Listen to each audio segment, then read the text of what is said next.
仕方ねえな。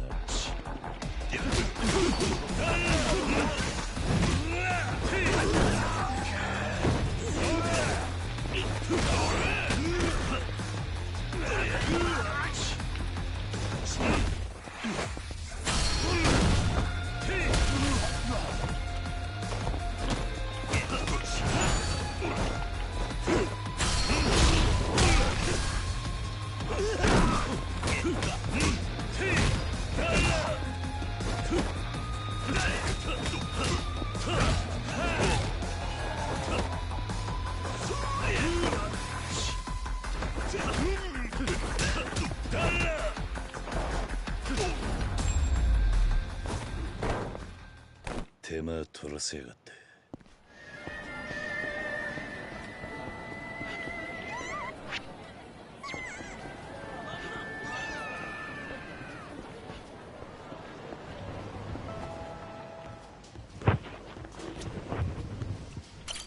いらっしゃいま。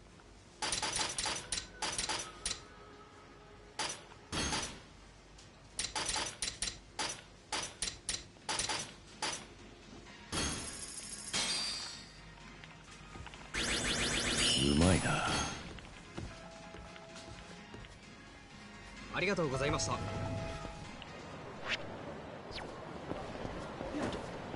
ドゥドゥドゥドゥドゥ。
Oh no.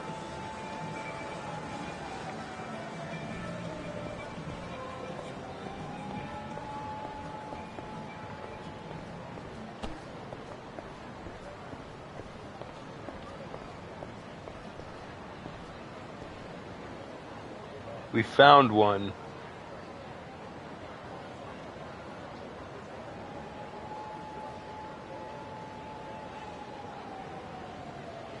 He is broken beyond repair.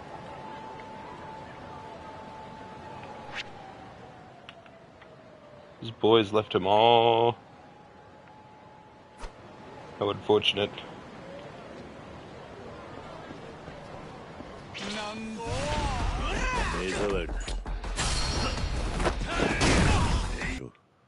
Oh no. It already looks like the stream's lagging. That's so sad. They deployed another tactical rainstorm to shit on my parade. I lowered the quality of the stream to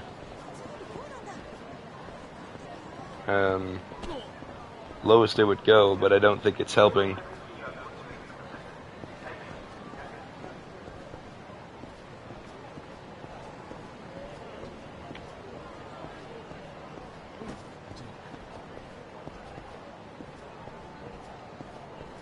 God damn it. Is it bad? Because if it's constantly stuttering, I don't want to put y'all through that. At that rate, we'd be better off just joining a VC.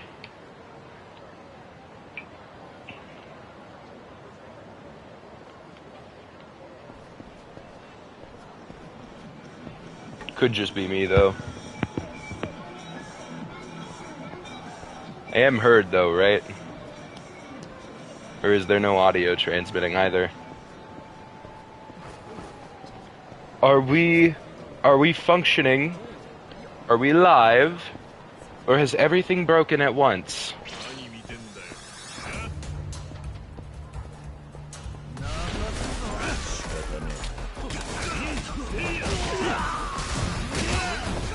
Well, I tried taking my phone off the internet, so we're gonna see if it helps or not.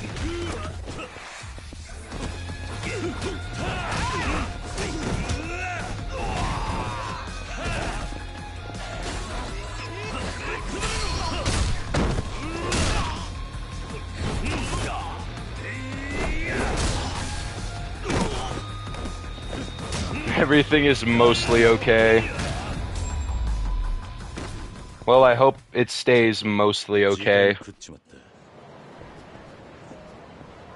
Because I would hate for another cyber attack by the disgusting Apple to ruin the rest of this expedition. Speaking of which, here we go. Pick up right where we left off. Meaner played. He picks right off where Happy goes bonkers. And again, it could be stuttering for me because I'm downloading stuff. Stream seems fine on my when I'm watching it on my data instead of my Wi-Fi, so yeah. I think that should help. Alright. Where Happy is in his van polishing his cleaver and cleaning the body parts of children. The corpse of the girl he sliced with the garrote wakes up, and both the girl and Happy scream. Happy injects the girl with some of the green fluids he used on the kid in Happy the Doctor, and proceeds to mutilate her off-screen. After Happy is done, he is heard chopping the girl's head off with the cleaver.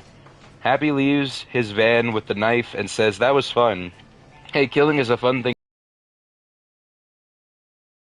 you to. If they don't, which will probably happen, do it anyways, because I, Happy say so." And the credits roll. This is clearly an explicit reference to... I have no idea. In Happy's Christmas, we see Happy drive to the playground in his van, which is decked out in Christmas lights and decorations. After a minute of waiting, Happy, dressed in a Santa outfit, leaves the van through the side door and shouts, "Merry Christmas, children." His voice grabs the attention of nearly every kid on the playground, and they rush over to him asking for presents. Happy panics for a moment. Happy panics for a moment and then slowly gives every child a present. One of the kids opens his present, and it's a juice box. Eventually, every present gets opened, and they all turn out to be juice boxes. My question is, what kind of juice is it, and where did he source it from? Because I wouldn't pass this story to make it like his juice as some sort of weird fetish thing. We see the children drink them except for Danny, who was hiding behind the monkey bars. All of a sudden, we saw all the children collapse. When I first saw this, I thought he had done a Jim Jones and put poison in the juice boxes. Happy says, "Looks like my knockout drink worked," and drags the kids into his van from Danny's point of view. We see Happy drive off while Danny runs after him. Eventually, Happy shouts, "Merry Christmas," causing Danny to stop on the ground and scream, "I hate you, Happy." The episode suddenly ended after that.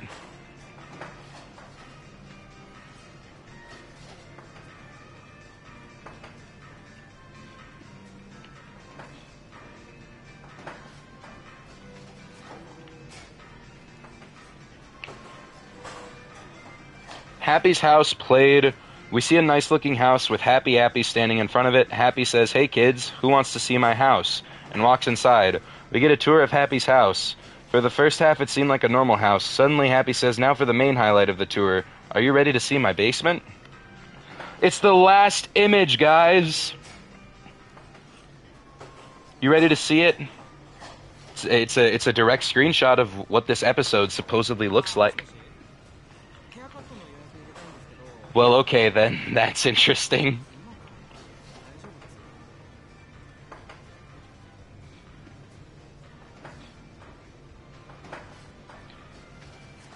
check out this glorious new development in the Happy Appy saga. He goes outside and opens the cellar door. We see a dark room. Happy flicks on the light switch, and we see the basement, full of body parts. On the walls were dry splatters of blood and skin stretched to look like bear rugs.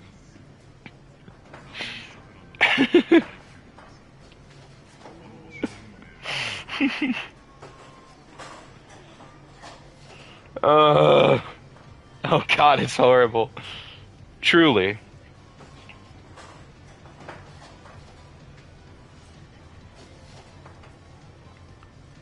On the various tables were jars of body parts. You know, after the whole thing about necrophilia, don't let him put anything in a jar.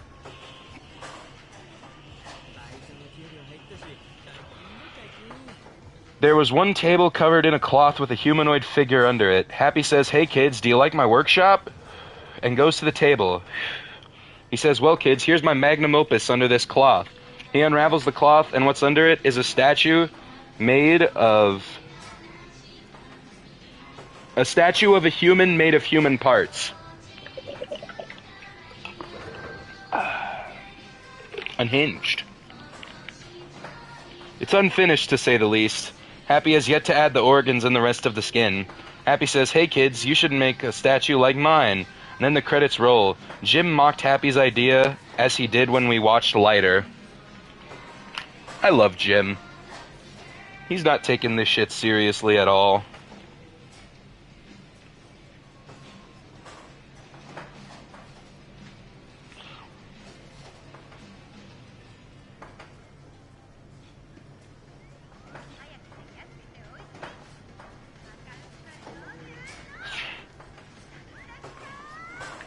Napoleon, the biggest help played. Great, another snuff film, I thought. And seeing the list of episodes, hopefully the last. In this episode, Happy is seen putting organs into a statue. He puts a stomach, heart, and ribs in, but finds out he has no intestines. You can see why...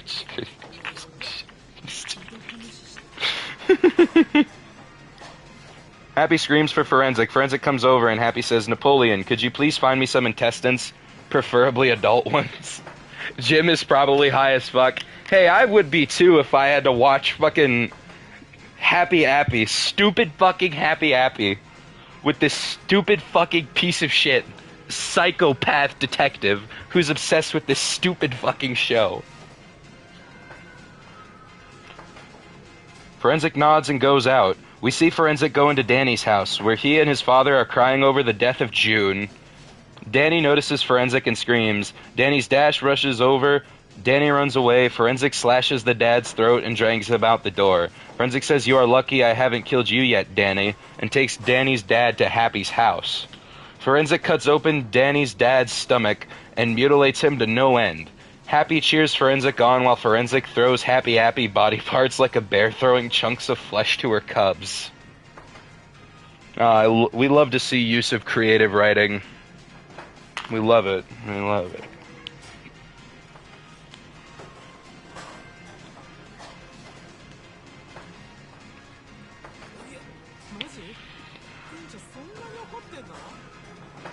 After probably one of the less brutal snuff scenes, we see Happy cheerfully place the intestines in the statue, and the episode ends. Jim couldn't take this anymore. If we see another snuff film, I am so going to destroy the disc. No. To the detriment of everybody, no, you will not.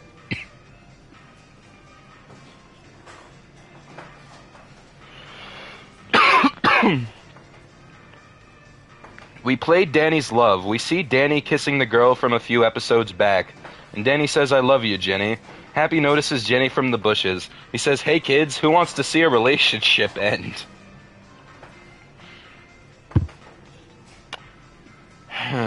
Jenny goes near the road. She notices that a limo is there, which looks like the one Aphex rode in Happy Meets the Roo Bears. Excited for whatever reason, she knocks on the window. A man in shades who looks a lot like John Wilkinson rolls down the window. She says, "Hey mister, you have a nice car." He smiles and says thanks. Suddenly Happy opens the door and grabs Jenny. We see the limo drive away. Danny We see the limo drive away. Danny sees the limo drive away with Jenny. Danny screams and cries for the last 5 minutes of the episode. Oh, liberty. Liberty, liberty. We're almost at the end of the episode part. Yippee. Finally, Happy Fest and Happy Rots in Hell were up. In Happy Fest, we see Happy discuss plans in the camera. He says, "Hey kids, I have an idea that will change the world. I'll make everyone happy," and brings out a knife. I knew what he was going to do. He was going to carve smiles into people's mouths. He got out of his van and said, "Hey kids, who wants to smile even when they're sad?" And all the children, which there were around 5, come running into Happy's van. Happy locks the door, does a death smile, holds up a knife, and we see the outside of the van where children are screaming and Happy laughing. After that, Happy opens the van door and climbs out. But in a smile, Happy says, "If you make everyone smile, the entire world will be a better place." And the credits roll. Finally, Happy Rots in Hell was up. I couldn't believe it was the end. Well, minus the epilogue. And we couldn't feel any better. This is actually our favorite episode. Just guess why. In Happy Rots in Hell, Happy drives to an old house where Danny is hiding. We see Danny holding a knife, while another girl is with him holding keys. Danny says, "I hope Happy doesn't come here, Abigail." We see Happy knock down the door with brute force. Happy says, "I'm going to go downstairs and open the door to the basement." Danny says, "Okay, Abby, but if Happy hears or sees you, call for me." Abby walks downstairs, trying not to make noise, gets the keys, and tries to unlock the door.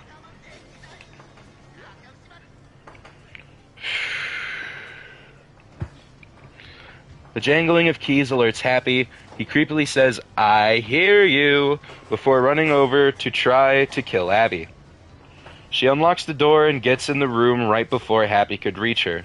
She locks the door and Happy shouts, "Don't think you can hide forever, Abby," before running. A riving of a chainsaw is heard, and Happy is seen trying to chainsaw down the door. Danny shouts, "Get me instead!" And Happy says, "Oh goody, you're much more important than her." It cuts to a POV shot of Happy trying to slice Danny with the chainsaw. Somebody was listening to too much fucking Limp Bizkit.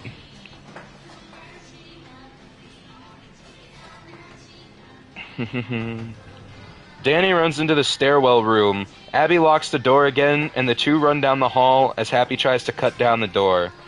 Abby finds out there's a door to the basement, so she tries to unlock it. When Happy breaks through the door, he runs towards them, but Abigail unlocks and opens the door, and it slams it in Happy's face. We see the basement, which is a bunch of pipes and a random chest. Danny opens the chest and finds a knife and a revolver with 6 bullets. Revolver.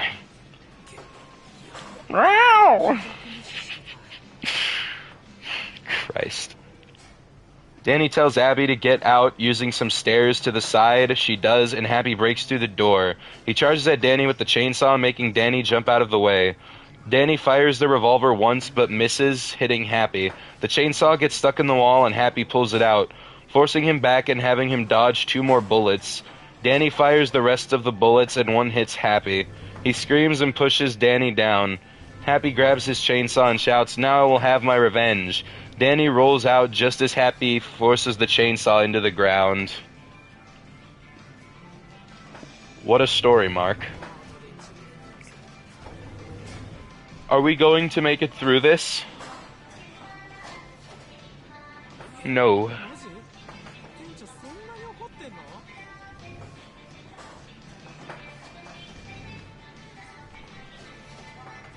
Danny grabs the knife and throws it at Happy. Happy dodges it, and the knife hits a gas pipe. Gas sprays everywhere, and Happy rushes to clog up the pipe with a cloth. He stops the leak, but the room is covered in gas. Danny finds a box of matches and lights one. He mocks Happy, causing him to turn around. Horrified, Happy tries to cut Danny in half, but Danny gets out of the way and drops the match on gas. This shit's worse than Nolan's books. Hey, Nolan's books were, like, really helpful in saving the galaxy. Almost. Danny gets out of the basement in time, somehow not getting burned. Happy notices that there are explosive chemicals to the side, and he says, "Oh no, it looks like this is the end for old," before it cuts to the house, where it explodes and collapses due to the foundations being blown by the explosive chemicals. Appy's meth lab exploded. We see a camera pan to the destroyed basement where Appy's melted, crushed body lays. Abby is crying nearby while Danny is trying to comfort her. Suddenly, Forensic grabs both of them and coldly says, "You have killed my creation. Now I will do the same to you two." Finally, I played the epilogue. It starts out with someone playing Gloomy Sunday by Rezo Ceres? I don't know. While it shows clips from all the episodes in its intro minus the snuff ones, albeit in black and white. It cuts to a man typing on a typewriter on his desk with the crushed Appy at its side. The paper the man is typing on seems to be about Happy Appy. A subtitle appears that says portrayed by an actor. A narrator talks over this scene. It looks like the evil rampage of Happy Appy has come to a close. Although he had died, his unfortunate impact on the world still lives on. Tell me about it. The many people who died on that show did it so the sick man who directed the show could see his true vision. A snuff TV show where the director is... Where the director is, I have no idea. But I think everybody would like to think that he died in a gruesome way. The man turns to face the camera. You'd think he had died, but although Happy is long dead, the director lives on, somewhere in the world. He is making private home movies, which continue the horrible story of Happy Appy. But you might be wondering one thing. Why did Happy Appy go so bad? We might never know until the director comes out and reveals why he made Happy kill all these people. This is pure insanity. We see the director slowly fix Happy's puppet with clay model utensils. Somewhere in the world, the director is slowly rebuilding Happy's clay model, damaged in the series finale of Happy's Appy. I'm so stupid. Happy's clay model damaged in the series finale of Happy Appy, and if the director rebuilds Happy's clay model, who knows who might be killed next. It could be a celebrity's child, it could be the president's child, it could be any child. We can only say two things. The director is alive, and he might be killing someone. I hope someone will kill the director, Frederick Gorgote. It cuts to Happy's rebuilt model. The director adds a knife, and it cuts to black and a scream is heard. I hope someone will kill Napoleon. Did that make any sense to you?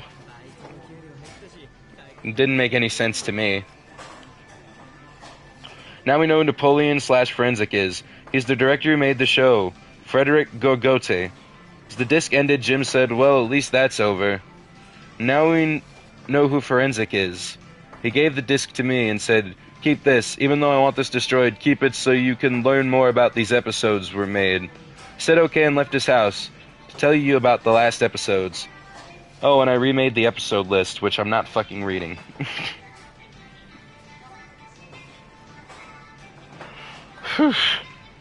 Oof. We made it! We made it! We made it to the end of the episode reading post. There's still more to read. But we made it to the end of the monotony. Now begins the finale, I suppose. Even though it's not really the finale. November 6, 2011. I got it. You know the address mentioned in the Can of Kill and possibly the Rose episodes? I think Frederick is hiding out where the address is.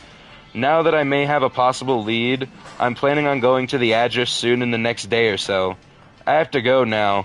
I need to find some small weapons to bring, just so that I could run from Frederick and protect myself if he chases after me.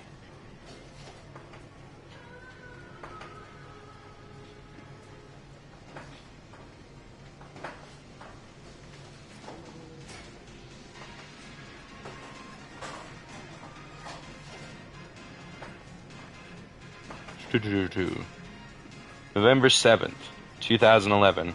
Oh shit, oh shit. Today I found out that a Mr. Oscar Mathewson died today. Now normally I would post on this blog the deaths of people if they worked on Happy Appy, but this man didn't. In fact, he was a big fan of this blog and would ask questions by my email. I'm going to stop Frederick now. I'm horrified that Frederick is starting to kill fans of the blog. When he's done with my fans, he'll go for me next, and that isn't going to happen. How many lives must be lost to... Oh, my goodness. Another wall of text.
November 9th, 2011.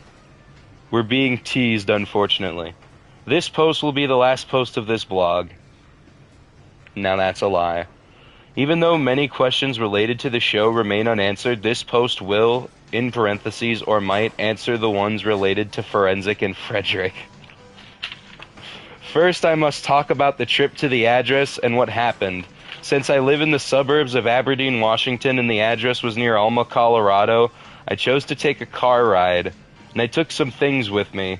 The first thing I took was a photo of Frederick Gorgode, for when the forensic I find is actually him. I also took some weapons, like the knife and the pistol. After driving for almost 23 hours, I reached Alma, Colorado. The address, which I will not tell for people's safety, was over 5 miles out of Alma. Oh no. Oh no. It was a fancy abandoned house, sort of like the one in Happy Rots in Hell. In fact, it was the same house, albeit with a spray-painted sign that said Happy Appy Fun House. Oh my god. Stop. Please. Please! Please! I don't know why the house was rebuilt, though. To make sure Frederick didn't trap the front door, I peeked inside. Sure enough, there was a shotgun trap using a Winchester. Classic shotgun door. Tried to sneak into the window, but Frederick locked the windows. So I had no choice but to break the window. I climbed in, making sure not to cut myself on any glass. After that, I disarmed the Winchester trap and took the shotgun. The house was completely abandoned, and all lights were off, save for the room where the window was. I looked for the light switch, but I was distracted by the fact that parts of the floor were wet. This meant one of two things. A water leakage had happened, or there was blood on the floor. I ran to the light switch and tried to turn the light on. However, it didn't work, so I headed for the circuit breaker. Sure enough, the circuit breaker only had one switch on. I turned on every switch, which made nearly every light in the house turn on. I went back to the staircase room and turned the light back on. As I guessed, there was some blood on the carpet and floor of the staircase room.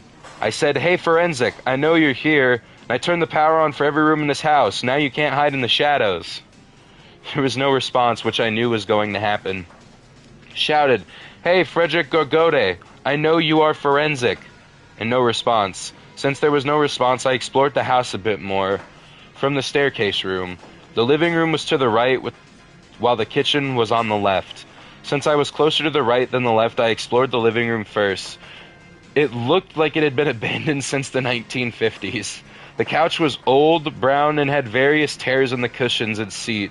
The TV was an old analog set that could only display static due to not having a converter box, and a frame on the wall had a picture of the weird guy from the towers. Why are we still making references to the 9/11 episode? We're in too deep to make references to the 9/11 episode. On the front wall, there was a door that was left open. I went through it and I was in the laundry room. It looked like a regular laundry room at first, with washing machines and laundry baskets. However, some pieces of clothing in the laundry baskets were stained with blood, and over the laundry baskets was a framed photograph of Frederick as Napoleon hanging out with Happy Appy. Other than a door to the right side that leads outside, there was nowhere to go. I went out of the laundry room and went into the kitchen, and I wish I hadn't. The kitchen was just as run down as the living room, but it was probably worse. There were countertops, dishwashers, and an oven which had been rusted up. On them, however, was rotten meat infested with maggots. The stench was unbearable, so I quickly ran out of the kitchen and into the dining room. I'm starting to feel uncomfortable. This reminds me of something I wrote in the server with, about... It's a similar thing of a detective exploring an abandoned house. But it's funny because it's like the dead opposite. In my version, the kitchen was absolutely pristine, frighteningly so, while the rest of the house was degraded. I don't know what I was cooking that day. The stench was unbearable, so I quickly ran out of the kitchen and into the dining room, not noticing anything other else than rotten meat. As I entered the dining room, I noticed that there was more maggot-infested rotten meat, so I ran into the next room over, which was the hallway. Okay, and I looked at what the dining room had in it. There were various chairs, all of which were pulled out. Other than that, it looked like a rundown dining room with rotting meat. This is reminding me of, the, Dishonored 2 level at the mansion, where you use the timepiece to travel between the past and the present.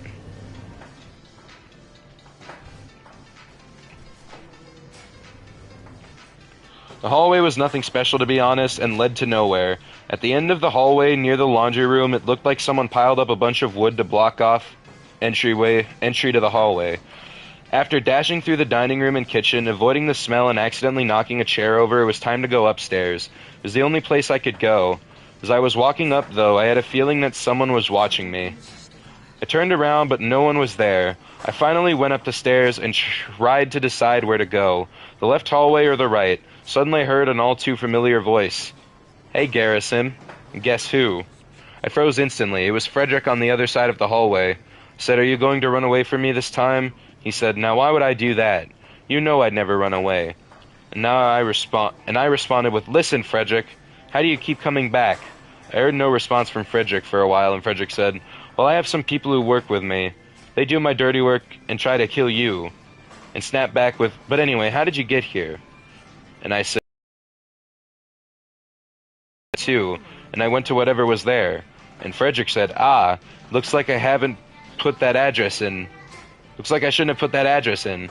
It would have made the authorities' search more fun, for me, that is." Wondered if I could talk Frederick out of killing me. I said, "Listen, Frederick, why do you kill people?" Oh no, he's becoming an armchair therapist.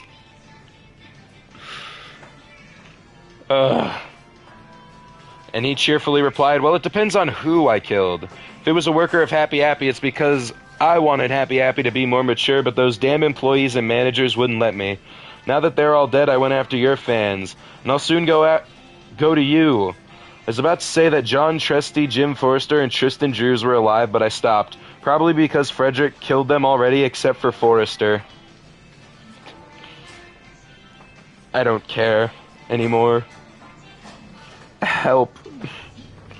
I said, "Well, you don't have to kill people just because they ruined your show. Or should I say magnum opus?" Frederick took out his blood-stained scimitar knife and said, "Do not make fun of my show. I bet you don't have the balls to make another comment. Well, do it." Sighing, I said, "You should have been happy that your show aired and got decent ratings. Look at some of the shows now that only air for a few episodes before being canceled. Frederick put away the knife and said, "You're right. Should have been happy about my show. I was relieved to have finally corrected Frederick." Don't ever use the word corrected again, you piece of shit. But I still love my lifestyle. I love killing people, evading cops, and most of all, stalking you. Oh, the joys. I knew that because Frederick was mentally insane, it would be hard to stop his ways. Frederick, have you ever wanted to be successful? Frederick said, yes, at covering up Appy forever. I don't need your help because I'm doing it just fine. I said, no, I mean having a successful life. He shut up before replying with, well, yeah. Who wouldn't want one? I cringed before saying, well, because you've, to put it best, fucked up your chances of having a successful life. Frederick was offended. He pulled the knife out again and said in a louder tone, why the hell would you say that?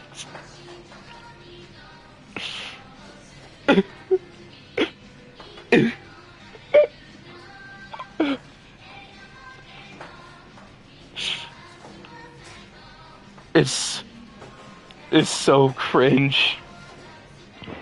Sighing again, I said, because one, you killed a lot of people, and the cops are looking for you. Two, if you're caught, you're going to jail forever or put on death row. Frederick finally knew that I was trying to tell him that because of his actions, he's never going to have a successful life. He finally broke free of his other personality. He said, oh my god, I can't believe I fucked up my life. I really can't. If only it wasn't for my mental illness.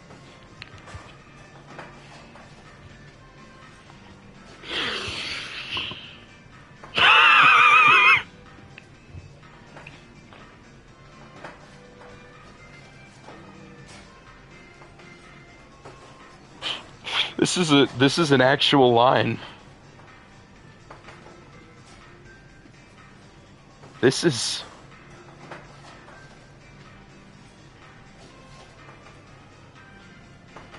Ah, the true villain, mental illness.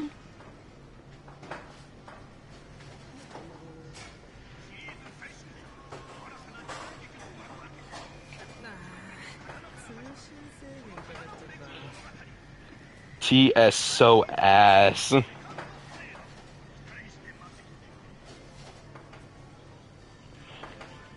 Genuinely so ass.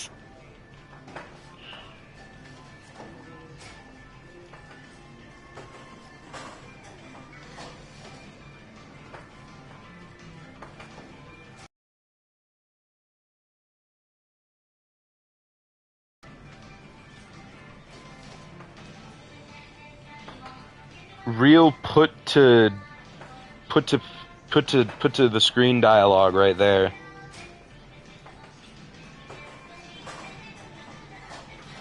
Frederick sat down on the stairs and put his head in his left hand. Listen, Frederick, you don't have a choice. One day you will go to jail, and you will die there. Frederick said, go, just go. I don't care about life anymore. I'd rather kill myself than be put to the electric chair or lethal injection. I said, listen, Frederick, you could probably start a new life by changing your identity and moving to South America, but you'll get arrested one day, so it's a checkmate now. Finally, he said, listen, before I kill myself, I want to show you my true face. I said, sure? And Frederick took off his mask. I saw a skinny, pale face, and various scars, and hair that was ripped out at random spots. It was none other than Frederick. Hello, Miss Cringe. Didn't notice the notification. It's alright. You missed the end of the endurance test, and now we're on the secondary endurance test, which is the Steven Universe level conflict resolution. It was none other than Frederick. Frederick said, well, Garrison, it looks like it's time to go. I'm sorry for killing everyone related to Appy. I'm now going to make the survivor's world a lot safer. He got his scimitar knife and jammed it into his throat, effectively killing himself. I felt depressed that I couldn't save Frederick from his mental illness. I checked his body for anything related to him. In his jacket, I found some interesting things. I found a couple of knives with dried blood on them, and a folded sheet of paper. Reading it, I found out that 9 people had worked for Frederick. After taking the paper and his gas mask, I left the house and went to my car to go back home, but leaving my shotgun, katana, and knife behind. You're fucking what? When was it ever discussed that you were... When was it ever established that you brought a katana? Well, this is it. I can't believe I have to stop posting on the blog. He's not gonna stop posting on the blog, I'm sorry to tell you all.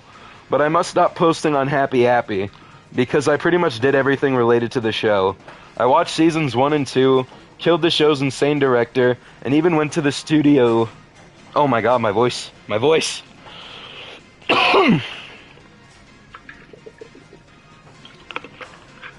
We're back, I think. I hope.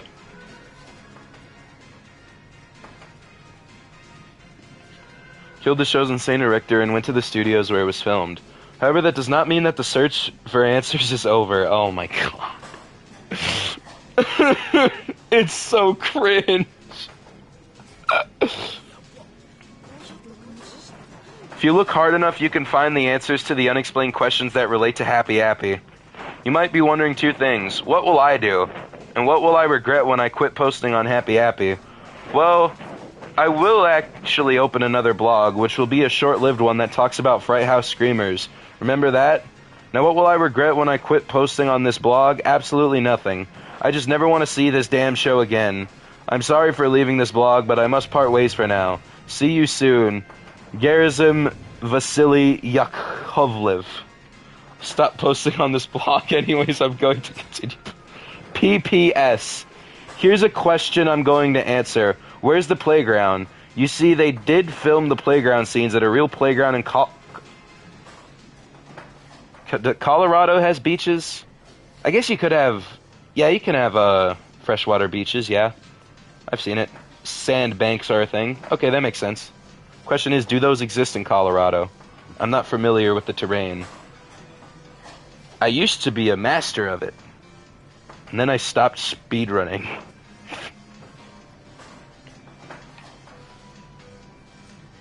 Oh wait, I missed one of the things. P.S. I haven't explained something. How did the episodes get on Noggin? You see, not all of them did, only a select few aired before the show was cancelled. How the others came about, I don't know. Maybe Frederick, after Appy was cancelled, made new episodes which were more low-budget and gorier. Then this is the PPS. The only scenes they filmed in the studio were any scenes other than in the playground. They had two vans for Happy. The first was a miniature and the second was an actual van. After the scene in the Appy movie, they bought a new van. After the part in Happy's Rising with the grenade, a new black one was bought, and that's all I could find out. And then this is the second post of this final post, which isn't the actual final post. Here are the contents of the list I mentioned. There's 10 names, meaning that 4 have either been killed or arrested. 2 have been injured and 4 have unknown fates. My followers on helpers. John Wilkinson's fate is unknown. Oh no. Blythe Underwood is arrested. Kenny Spooner was killed by Gerazim when he blew his head off. Shane Rogerson is dead, possibly cause of death by structural collapse of studio. Willie Batts is injured, had his arm chopped off. Dudley Franklin. Nathan Jakeman, in quotes. He poses me when I trick Gerazim into thinking I'm a sane employee. He didn't come, however. Fox Garner. Milton Barrett was shot in the stomach while he was with Kenny, but escaped. Mervyn Payton. Oh my god. Literally the next day after he says that it's the last post, November 10th, 2011, the man who uploaded the 3 interviews closed his account on YouTube, but he has given me one last interview, which is with Ray Bolia, aka Danny. Interviewer, Ray Bolia, RB. Keep it quick, please. I still have nightmares about what Frederick had done to me. Interviewer, how were you involved with Appy? RB, well, it started in a town called Alma, Colorado. I was living there peacefully until one day when I was kidnapped by Frederick. Interviewer, how did this happen? It was 1999. Appy had just been canceled and all employees were fired. The director who was charged with the crime had moved to Alma where he lived under a new identity. Interviewer, how did you get kidnapped? RB, when I was 7, I was being babysat by my mother's friend. Late in the night, the man kidnapped me without leaving a trace.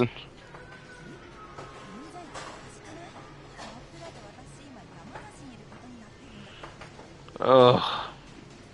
Come on. Make it stop! Interviewer, where were you taken to? RB, I was taken to a house that had the shape of a barn. It had tinted windows, 3 floors, and a cellar. It was also dark blue. There, Frederick filmed more episodes of The Sick Show. Interviewer, how did you escape Frederick? RB, after filming Happy Rots in Hell at his house, an anonymous person tipped the police saying that the kidnapper of me, Miranda, Abigail, and some other kids was living in a dark blue house outside of town. So the police broke into his house and saved the 4 of us.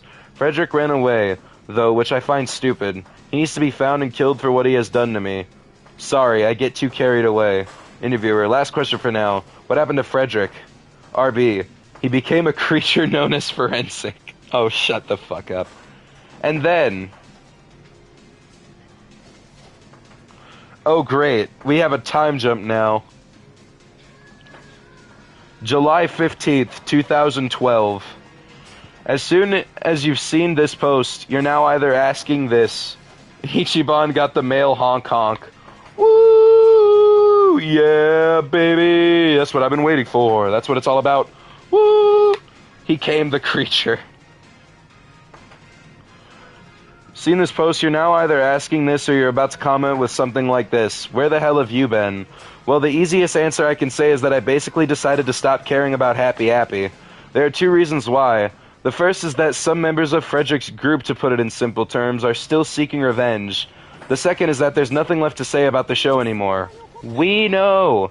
During the time I was gone, I went back to my family in Perm, Russia, and sometime later this month, my younger brother Vladimir is coming over to visit. Just a month ago, I got a job, meaning I have even less time to post. Also, during the time that I was gone, only 1 Happy Appy employee died, which is amazing, considering that, at the very least, 5 to 7 employees died a year before I began research in 2011. Said employee was Joanne Broop, who you may remember as one of the producers during the Real Happy Appy movie. She was actually a post-production editor for the show, but she only worked on Happy's vacation and Nate Needs Help. The interesting thing is how she died. Joanne wasn't killed with a knife or anything Frederick's followers would normally use. She had her head smashed in with a sledgehammer. Thankfully, though, it looks like Frederick's followers have slowed down on killing Happy Appy employees, which is very good. Also, from now on, I'm going to call the people who work with Frederick the followers for consistency reasons. And then on the last post, right after we make this declaration that we're going to be calling the people who worked for Forensic the followers for consistency reasons, it's the actual last post. July 17th, 2012. Well, I guess this is the end of this blog. There isn't much I have to say now, besides Happy and Frederick Gorgote, and both those things are dead. Unless something new happens, I'm not going to update this blog any longer. I will still keep it up so everyone can read about what happened.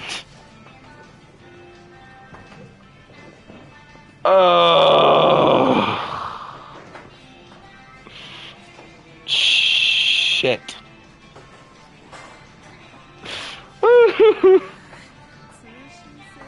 We did it.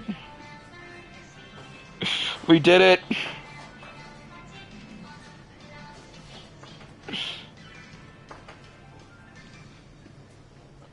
It's been 17 days.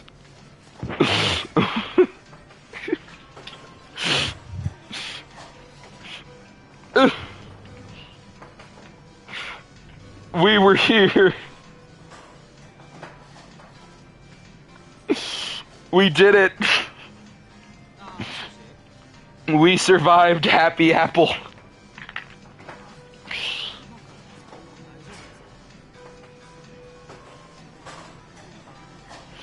But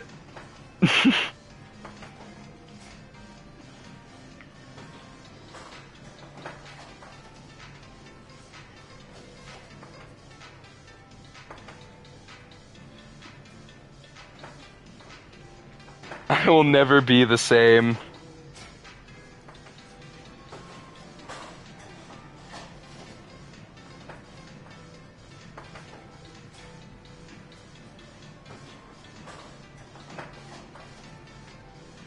Oh no. Oh my god. Oh no. No! I just pulled up the sequel to look, and I see the images. What on earth?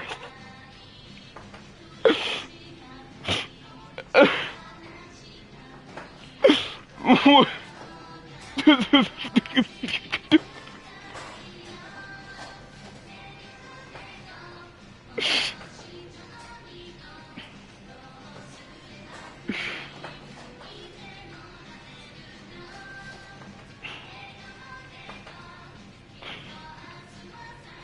This is the unforgivable sin.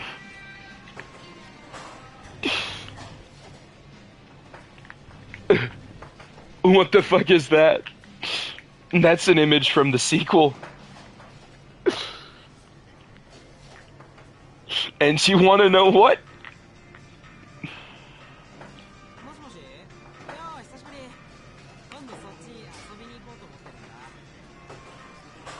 You're telling me there's more?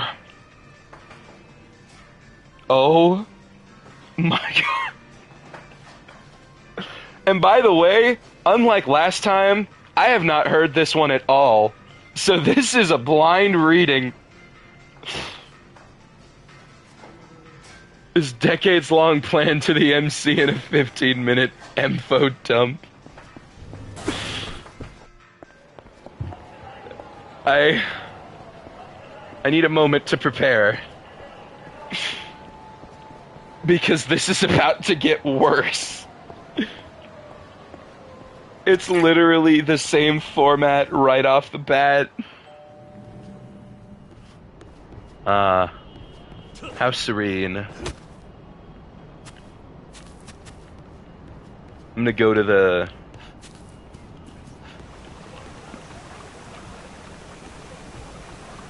There we go. Now it's like a screensaver.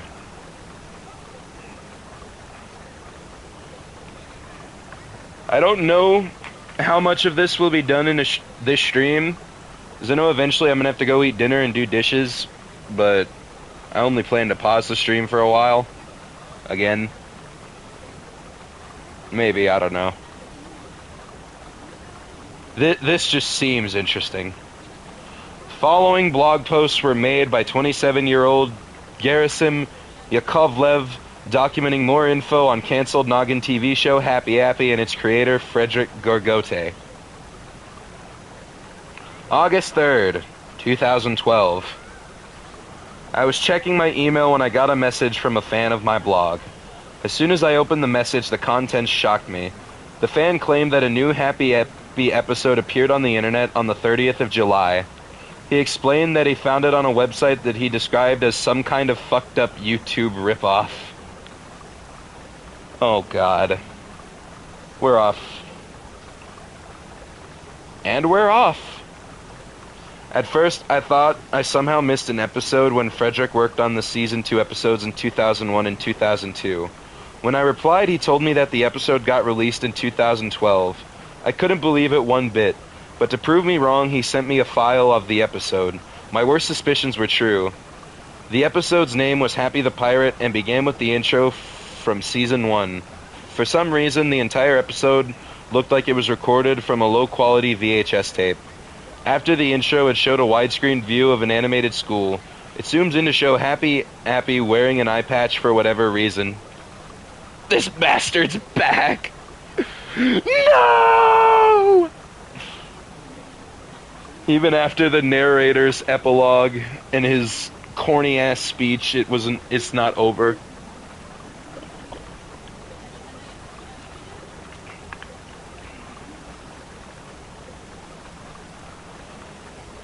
Wearing an eye patch for whatever reason, teaching a class. Happy turns to the side and tells why he was off the air for nearly a decade. Apparently, he was at Apple University getting a new diploma. Of course, you should know why he was really off air, so it's fooling almost nobody. After that, he resumes teaching the class, and it's revealed that he was in class, and it's revealed what he was in class for. Happy Appy was teaching children how to become pirates. pirate happy appies in fucking Washington State.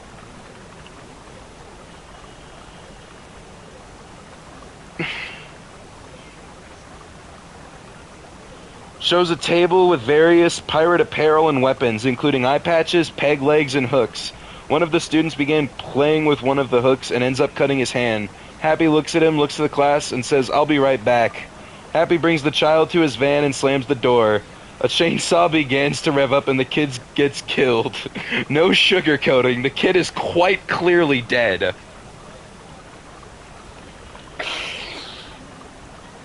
Oh, God.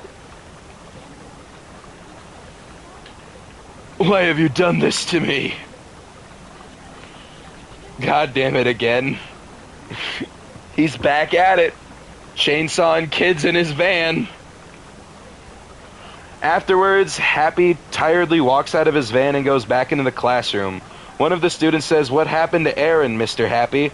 Happy turns to the camera and does his trademark death smile for 30 seconds before turning back and replying, "Aaron has gone to a better place," to hide the fact that he did something bad to him.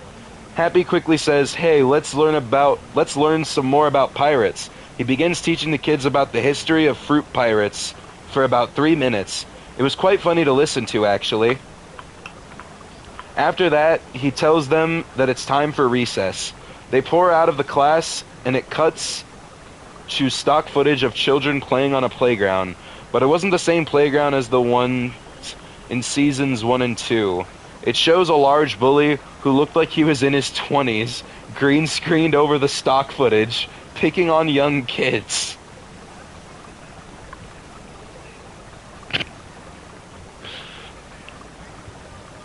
Imagine getting a role as an actor to yell at stock footage, to yell at a green screen, pretend the fucking Apple with the same chainsaw kids in his van shtick. It's only just beginning. As it would turn out, we were not halfway done. We just completed the first expedition.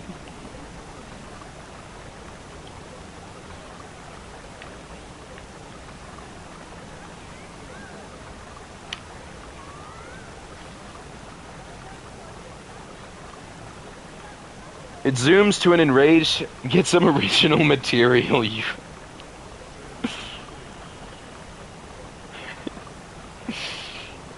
Do you think we'll see any... This is supposed to get even more unhinged, so... Maybe this one will devolve into being fun bad? Zooms in on an enraged Happy looking out of the classroom window. Happy goes over to the bully, grabs him by the neck, and drags him into the classroom. After shutting and locking the door, loud yelling is heard from the room for minutes, until you hear Happy slamming the bully against the walls, the lockers, and the door.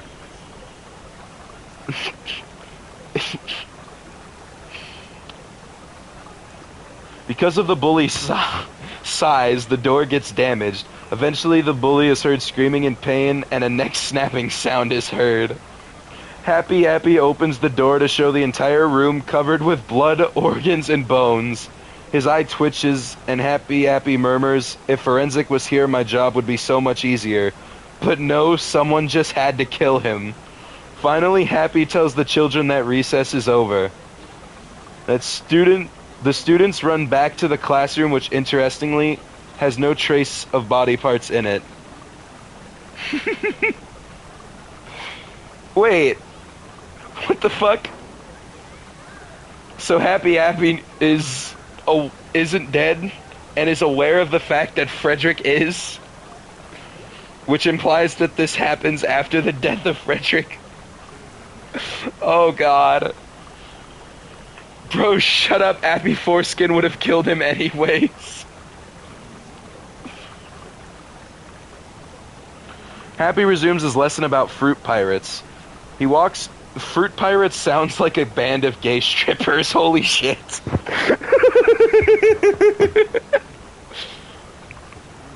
Yar, me hearties, we're the fruit pirates. It's like... They're in, like, banana hammocks and shit with different fruits on it. They've got, like, plastic hook hands they use sensually. That's what it sounds like to me.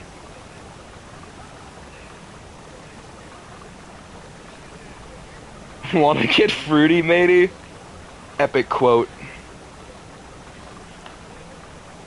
Walks and puts in a VHS, which depicts how fruit pirates lived in ships. The cartoon lasts for about 8 minutes and ends with the pirate ship exploding for whatever reason.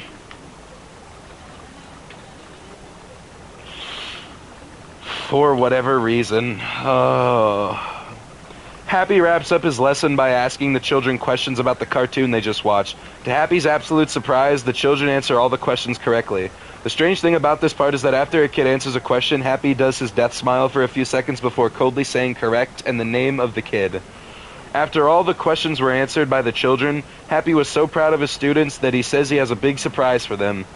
He gets them to follow him outside the school. The screen cuts to a full-scale model pirate ship, similar to the one in the cartoon. The children are in awe at it. Happy gives a short lecture about how hard they worked and that they're ready to become true pirates. The kids dress up in pirate gear and board the ship. Happy climbs up a mountain. What? Happy climbs up a mountain and he sits down in a chair holding a glass of lemonade with the ship visible. The children can be seen dueling with wooden swords and walking the plank. Happy turns to the audience and says, "Hey kids, I'm on my break, no shot, this is still going on. Hey Faustus, we finished part 1 of Happy Appy. We're on part 2 now."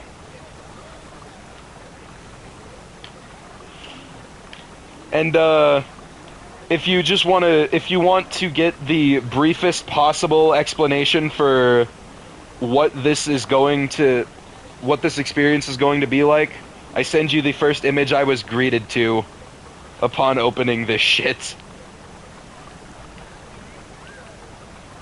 Hey kids, if you try hard enough, you can become a pirate. A scream is heard and the ship explodes, sending children, body parts, and charred wood in all directions. Happy isn't emotionally affected at all by it.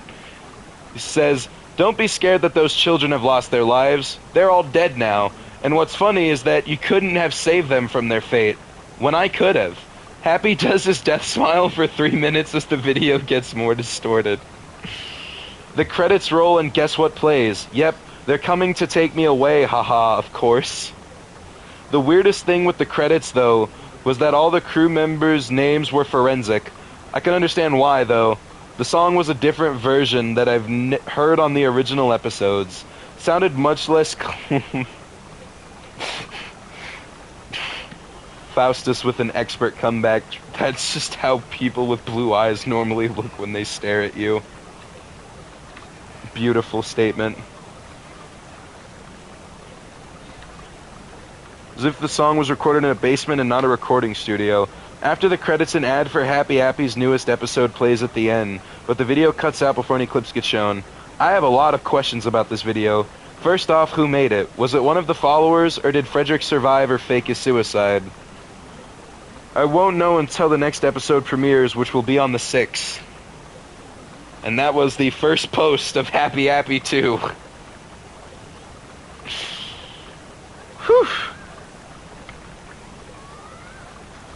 That was the first post. I don't know what the total number is.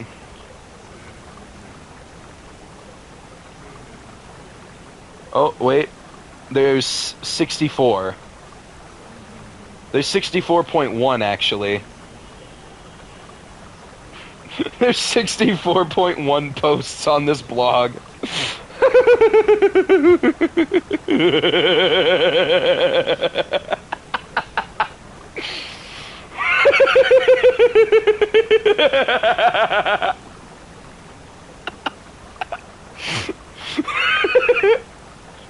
It's like that scene. It's like that scene with Quagmire and Cleveland in the basement.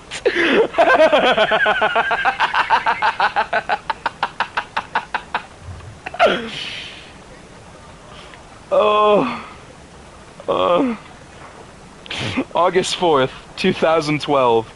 I swear I saw Frederick walking into an old slaughterhouse today. He was wearing a ski mask like the old one during season 2. Never been happier to have my break end soon. We'll miss you, Faustus, but you're just the motivation boost we all needed. When you return, we'll probably still be doing this shit. You appear to be talking on an old cell phone. He saw me, though, and dropped the phone on the ground. Luckily, I was driving, so I ran him over. What is with this? He just runs over any tall and skinny person wearing a ski mask. He's a fucking menace to society. Oddly enough, when I drove off, I saw several followers run out of the building. But do you want to know what's the worst thing I saw or heard today? I've been emailed by a fan of my blog who told me that a cartoon that was intended to play on Nick Jr. in some rural areas of Washington was replaced with, Happy the Pirate. Luckily, it was only in 3 or 4 towns, but this means that Frederick and his followers might have complete broadcasting control over those towns. He said Frederick could have hijacked the airwaves and could have replaced the original cartoon. How did he manage to do this without being caught? This is the first time since 1987 Max Headroom hijacking that something this extreme was done. I'm concerned about this. It took 2 posts for this to devolve into a cult of cyber criminals trying to spread the word of Appy by committing fucking hijackings on networks in rural Washington to air a show they're creating that's just snuff. Somebody needs to teach these folks about LiveLeak because, goddammit, they could do whatever the fuck they want there. The budget has increased. The writing budget. August 5th, 2012. Just a few hours ago, I got an email from the same person saying that he obtained a copy of the original production reel of Happy Appy. Said reel was the one that was shown to Nickelodeon executives by Frederick and Keith Blue. It starts with an extended intro for Happy Appy, which had a sane Frederick singing the lyrics. Happy Appy, Appy App, Appy App, Happy App, Happy Appy, Appy App, he helps kids all day. He was born in Washington in the Keith Apple Farm. He got a degree in caretaking from Apple University. Too many fucking words, goddammit. Happy Appy likes to help. Yes, he does. Oh, yes, he does. What happens in the sequel? Isn't everything covered in the first? Apparently not.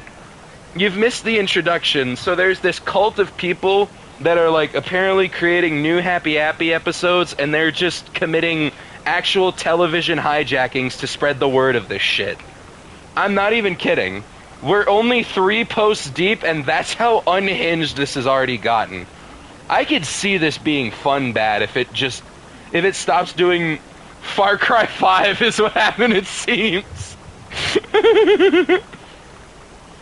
Happy Appy likes to help. Yes, he does. Oh, yes, he does. Happy Appy wants to help every single child now. After the intro, it shows Happy's model, which was different from the version shown on Noggin. First off, his eyes were white and had no pupils. He also had legs and feet. No. No! No! No! No! They gave the little bastard legs and feet! They gave Happy feet!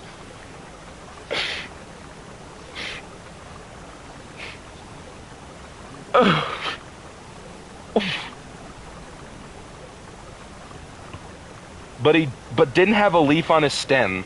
He began talking, but it was more in a normal voice than the deep voice Tristan Ye gave him. He gave a speech saying why Nickelodeon should pick up Happy Appy and how it would be a success for Noggin. On the Rule 34 image I saw, he had feet and shoes on. It was them J's. God damn it. He gave a speech saying why Nickelodeon should pick up Happy Appy and how it would be a success for Noggin. After the speech, he talked about some of the plot lines for episodes, especially Nate needed help, hurt Happy, and Happy goes to school. However, I saw that some of the plot lines mentioned in the reel weren't used in any season. One was a plot where Happy goes and solves a mystery involving a puzzle piece. After the various plot lines get mentioned, Happy stops talking and the video ends. Post 2. Okay, so I got emailed by the man, showing me the true promo for the next episode, Happy's Parlor. It has clips of Happy buying an ice cream parlor, which is actually a bar. So you're telling me Happy died, first started a pirate crew, and is now opening a bar? Did Happy predict modern RGG?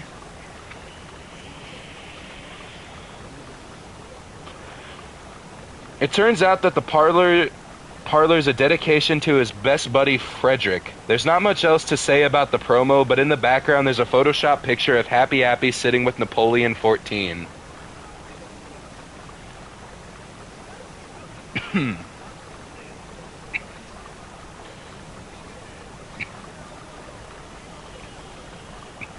Three of 64, by the way.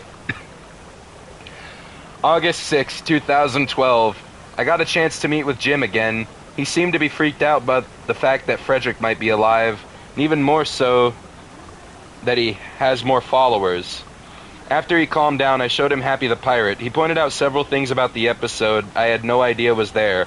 For instance, a few seconds when Happy's doing his death smile after the explosion, the video distorts and cuts to a clip of a woman being hung by the legs over a well, with the followers surrounding her. I assume I missed this scene because I skipped over a minute of that scene.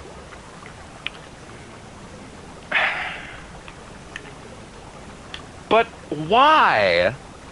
Fucking why, though? We drove over to the slaughterhouse, but when we went inside, there was only a note. Oh, fuck me. Well... Did you miss me? I assume that you thought I was dead. But you were wrong, because I'd never kill myself.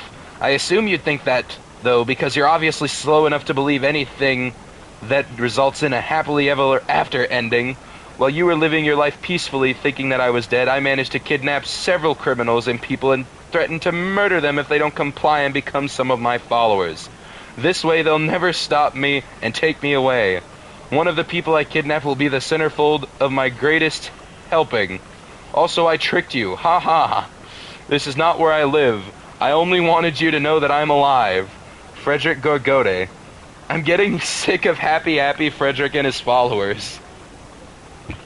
Motherfucker, you stabbed yourself in the neck. Rubber knife. Fuck you! Post 4 of 64.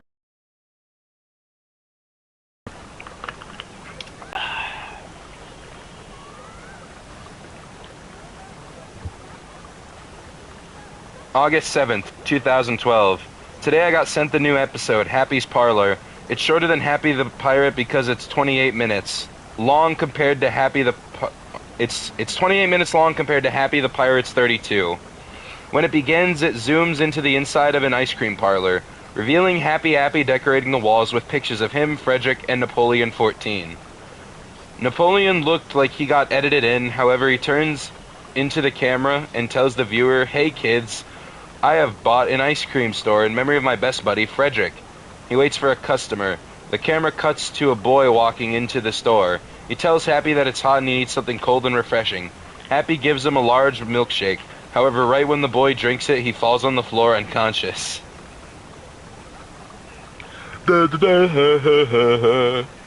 Happy proceeds to strike the boy in the back of the head to make sure he's knocked out. Police brutality Happy over here. He's already ingested a fucking sedative. You don't need to bash his skull in yet. What is this? This is the beginning.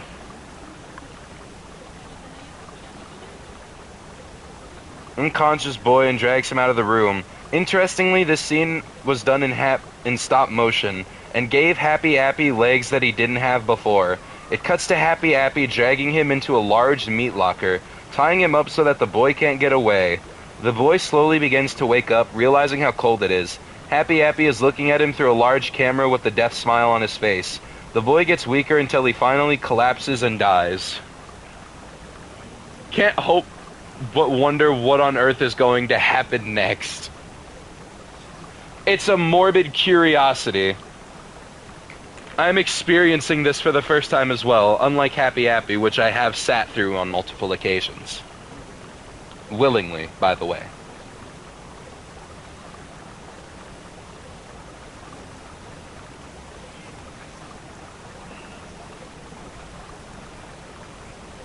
Happy turns to the camera and says, "Hey kids, I know something more fun that we can do. Let's go in my ice cream truck and give kids free ice cream." It cuts to Happy's van, which he has decorated to make it look like an ice cream truck. He's just fucking... I'm not even imagining anything, like, actually crazy. I'm just imagining he fucking used red spray paint on the side of his 1996 Ford Windstar and just wrote ice cream. That's all I'm imagining right now. Happy Appy goes past a few houses playing an ice cream jingle, which was the theme song. And a few kids come out of the house with money screaming, "We want ice cream." Happy Appy looks and tells the kids, "I don't need your money. Just get in the back of the van and take all the ice cream you want." I wonder if this will end poorly.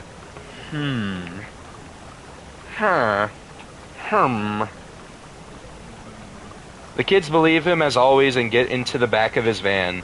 However, right after this happens, Happy Appy shuts and locks the doors and begins driving as quick as he can while the kids are in the back are screaming in fear. The police begin chasing him, but Happy seems to be paying no attention to this whatsoever. In a flash, Happy Appy turns off the road and goes into a forest, trying not to crash into the trees. The scene becomes more and more intense, as the screen flashes intensely, and Happy Appy becomes more and more agitated. Finally, Happy Appy sees a lake and barrels out of the vehicle, letting the van crash into the ocean. What? Happy Appy sees a lake and barrels out of the vehicle, letting the van crash into the ocean. Fuck me, that was so stupid! I think I just lost more brain cells than the entirety of the last part of this shit fest. That caused me damage.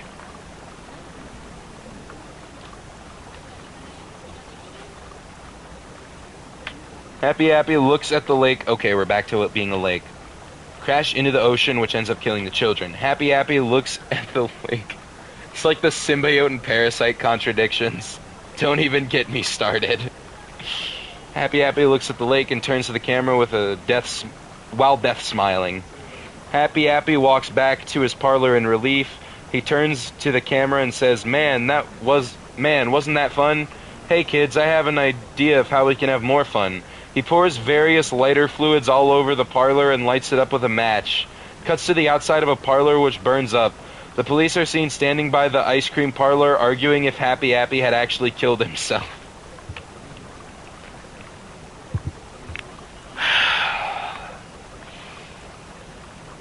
They also argue over what they should do first, find Happy or the children. Before they decide, a loud, obnoxious engine is heard. It cuts to Happy Appy in the rusted, wet van. Oh, that's... Why? Why those words? Rusted wet. Rusted wet van, which worked for whatever reason.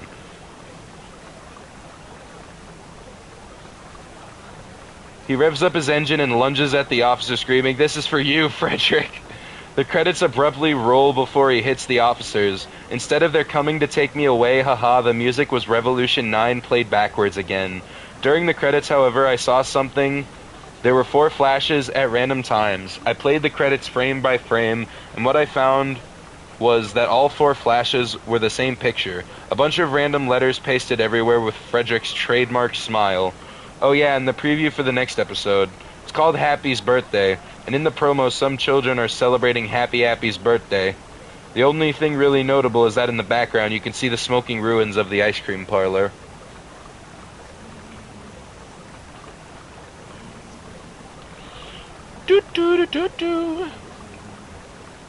Post 5 out of 64, by the way.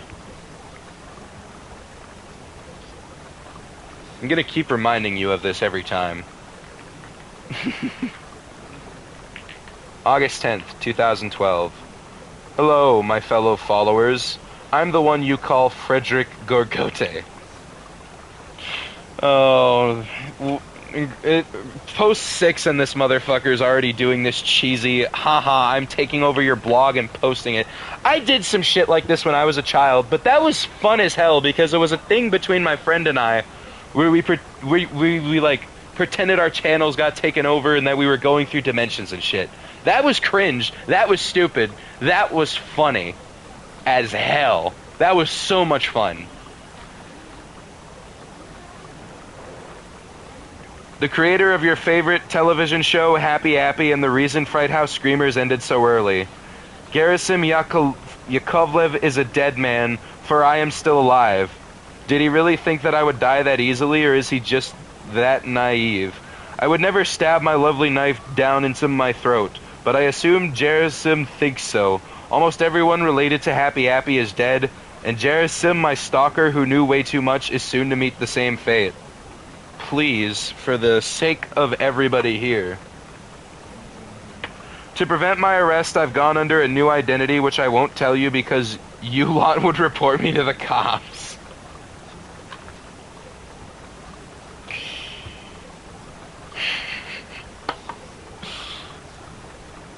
I've got a whole crew working on new Happy Appy episodes. Soon they are to perish as well. It's almost too sad, but that isn't a problem for me.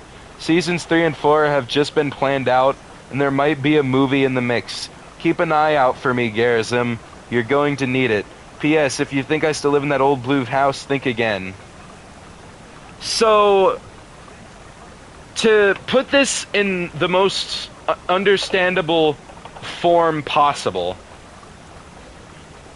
this guy wants to make a snuff TV show, kidnaps people to do it so that he can actually kill people on screen. This is basically what Willard Wyler was doing in Infinite Warfare Zombies.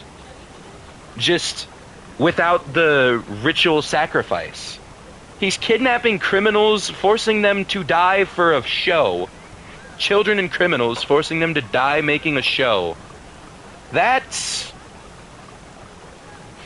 What else can be said?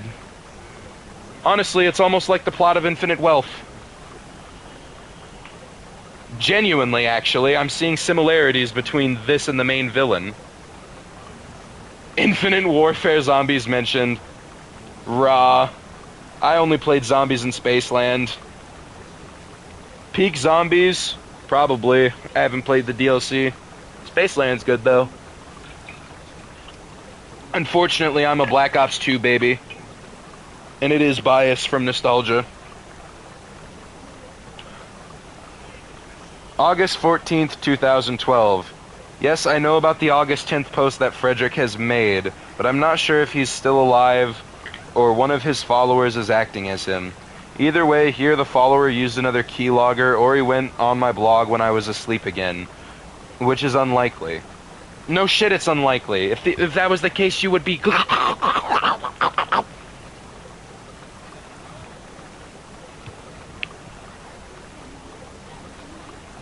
Today I got Happy's birthday from the person who keeps sending me the videos. I guarantee you that this fucker is probably sending fresh keyloggers with every goddamn Happy episode. Where do you think they're sourcing this from?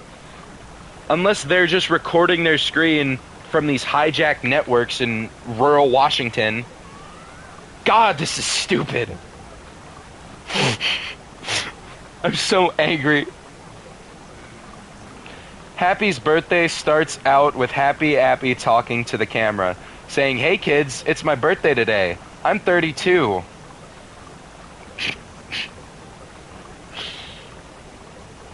Ew. And a kid says, "Happy birthday, Happy. Want to open your presents?" Happy does a death smile and says, "Sure." Happy Appy is seen an arcade at a table decorated for his birthday. Holy. With a truckload of presents, the kids are handing the presents Oh my god. During this scene, you can see the smoking ruins of the ice cream parlor. Happy excuses himself from the table. He talks to the camera outside, saying what these kids don't know is that I contributed all but a few of the presents, and they're all things I can use with my friends to help children with. Doesn't that sound swell? Happy goes back into the arcade, and opens a package, which had a knife in it. He sets it on the table and cake off the table. Happy gets pissed off, so he says, "Hey kids, Billy and I are going to get another cake." Happy grabs Billy's hand and runs with him outside. Happy, Appy, and Billy run into the van, which was repaired for the most part. A few remnants of the ice cream truck can be seen. However, Happy gets a chains.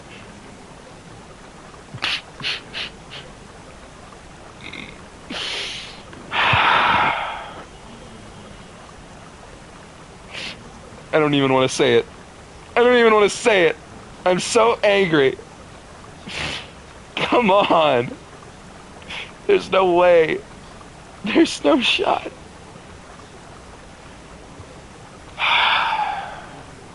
Happy gets a chainsaw and tries to mutilate Billy. Billy is heard screaming, and a guy who is drinking some soda goes over to the van. He opens the door and Happy jams the chainsaw into the man's face, tearing it open. Happy drags the body of the guy in and kills Billy. A few minutes later, Happy goes back to his birthday party and opens the rest of his presents.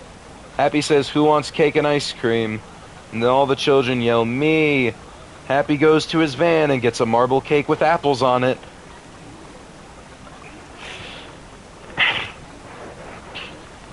And puts it on the table. He lights the candles and the kids sing him happy birthday. Happy starts cutting slices of the cake and gives them to the children. The children nearly eat the cake when one kid says, "Happy, what is the filling of this cake?" Happy worriedly says, "Strawberry." And the child displays the marble cake with what looks like blood between the layers. It looked more like real strawberry filling, however. Happy says, "Children, give me a moment. Don't eat your cakes just yet." He runs off with the kid that asked him what the filling was. Happy hesitatingly asks, "If you don't mention what the filling of the cake could be anymore, I'll let you play some arcade games." After this, he brings out 10 rolls of quarters. The kid takes the rolls and runs off. For a moment, the kid plays the various games in the arcade. He goes outside and finds a photo booth named Lenny Lemon's Photos. Lenny Lemon's Photos. He goes into the booth and shuts the curtain. After pressing a few on-screen buttons, the kid is ready to take his photo when Happy Appy jumps out from the back and strangles him. Happy had set his van up to look like a photo booth. Fucking genius.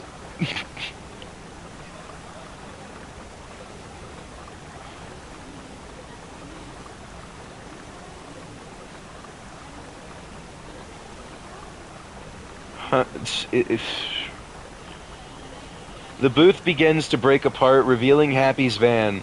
The kid is heard screaming and mutilation noises can be heard. A master of disguise. Who's getting mutilated? Is it the child or Happy Appy? Because every time I hear about Happy Appy choking a child, I just imagine the child fucking Viltrumite spearing their hand into the apple. Just do it. It would be funny. Or, in the wise words of Marlton, it would be so awesome. It would be so cool.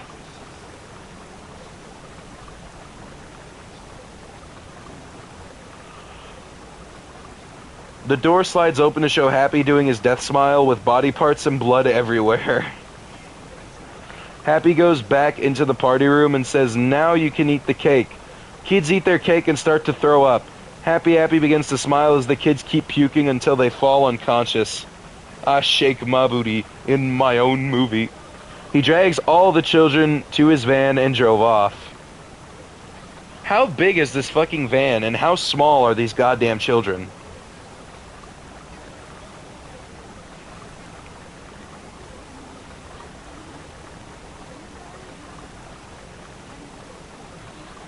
Long driving scene happens, with Happy nearly falling asleep at the wheel, and Happy parks his van into his house. He drags the kids into his basement, and for the rest of the episode until the credits, he does that damn smile.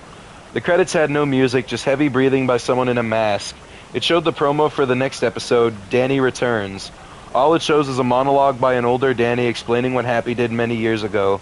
Off-screen, Happy says, "Hey Danny," and the promo ends abruptly.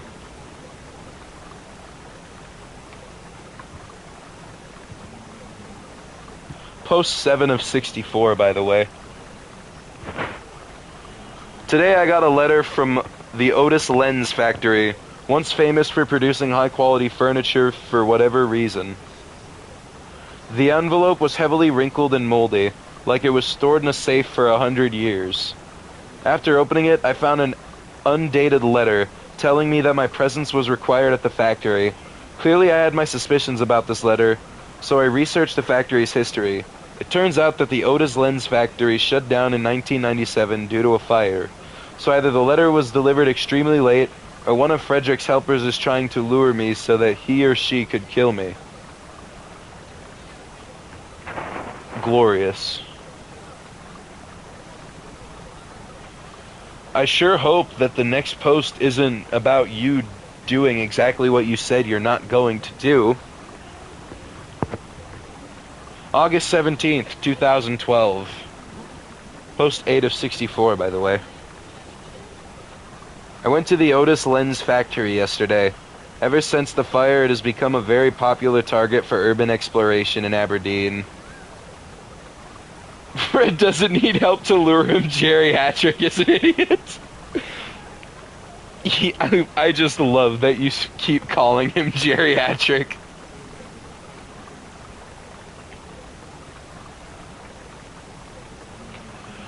Most of what remained inside the factory was stolen, save for the few machines that made the furniture. After parking in what remained of the parking lot, I went inside the factory with a revolver and flashlight. There is no fucking way this weak-ass motherfucker is going to one-hand a goddamn revolver with a flashlight in the other. This guy's a detective. Give him a fucking tack pistol with a flashlight. I'll believe that before I believe this fucker can one-hand a revolver. That's bullshit, and I know it. Even a lot of trained professionals still two-hand a revolver. He just wants to aura farm.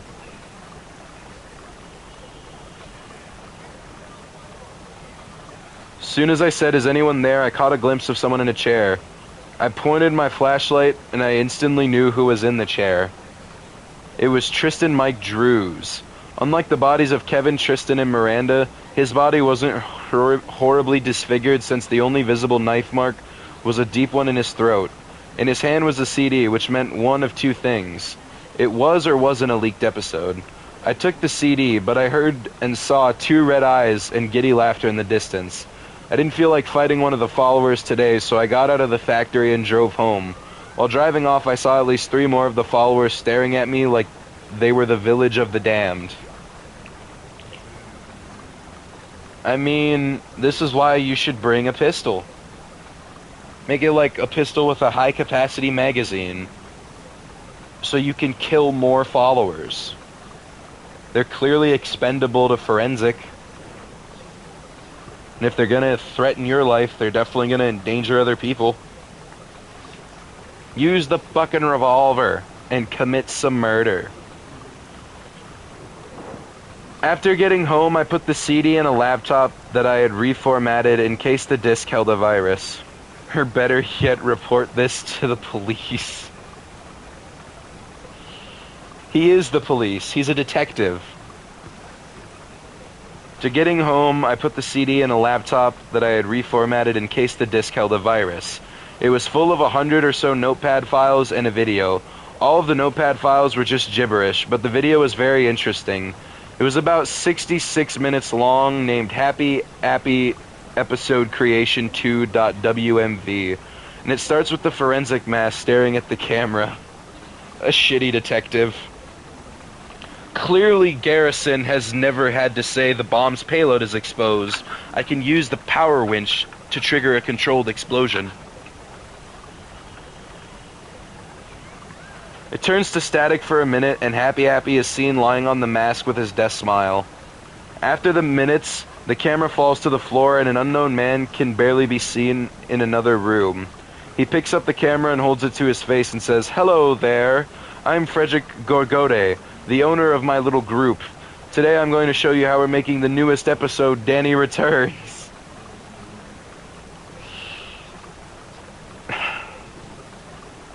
He goes into a basement which is massive and holds several blue screen sets. In the middle, a man is tied up in a chair with duct tape in his mouth. He walks up to him and removes the duct tape. Frederick says, "This nice man here is Ray Bolia, or Danny, if you prefer."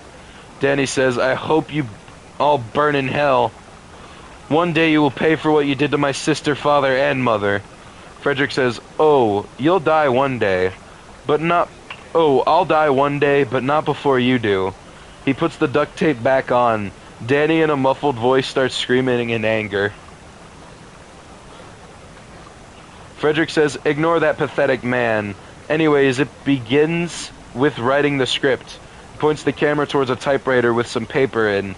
Frederick says, "Just for you, I'll show the name of the episode after Danny returns," and zooms the camera in toward the title, which was A Day at the Tracks. Frederick says, "I'm not saying what the episode is about, but I will say that it will be the best episode yet until the one after that is made." He says, "After the script is done, I get the props necessary for the episode," and a table full of props is shown. He says, "I make the props myself, while a few of my followers gets the parts. After I make the props needed, I get the cast, if you insist." If you what? Oh, God.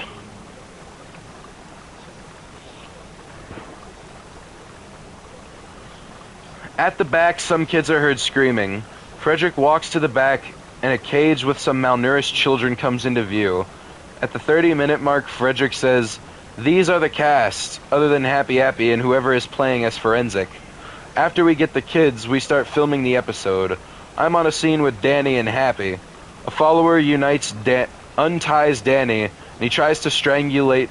He tries to strangulate the follower. Frederick grabs a scimitar knife and stabs Danny in the shoulder. He screams but tries to strangle the follower again. Frederick grabs the knife and begins twisting it to the left.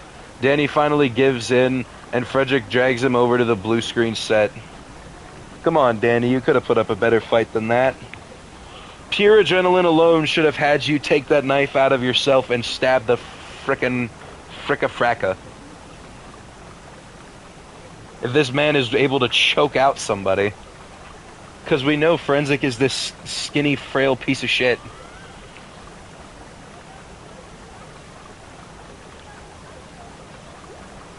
This is the least threatening horror villain ever.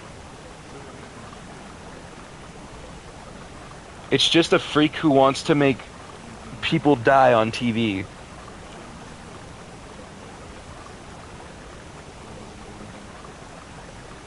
Frederick readies the camera and says action, and begins filming the scene. Danny walks in frame holding his bloody shoulder, with Happy Happy's clay model being held up close to the camera.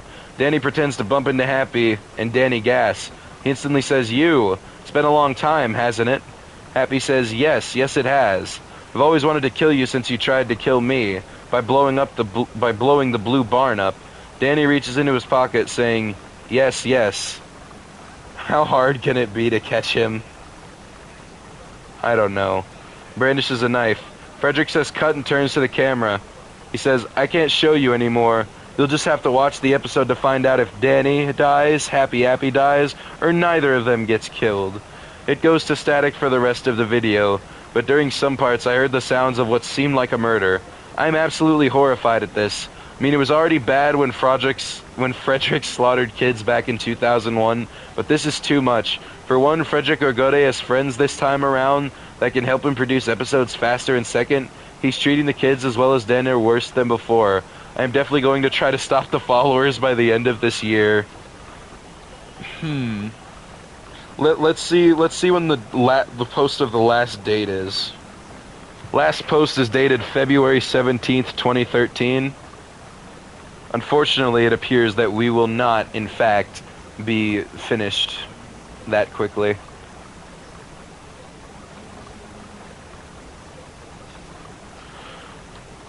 Post 9 out of 64, by the way. August 20th, 2012. So I looked at the hanging clip in Happy the Pirate, and I found out that the woman who was being hung was actually Jenny from Season 2. Maybe report this to the police so a group can work on this. He gotta be the main character.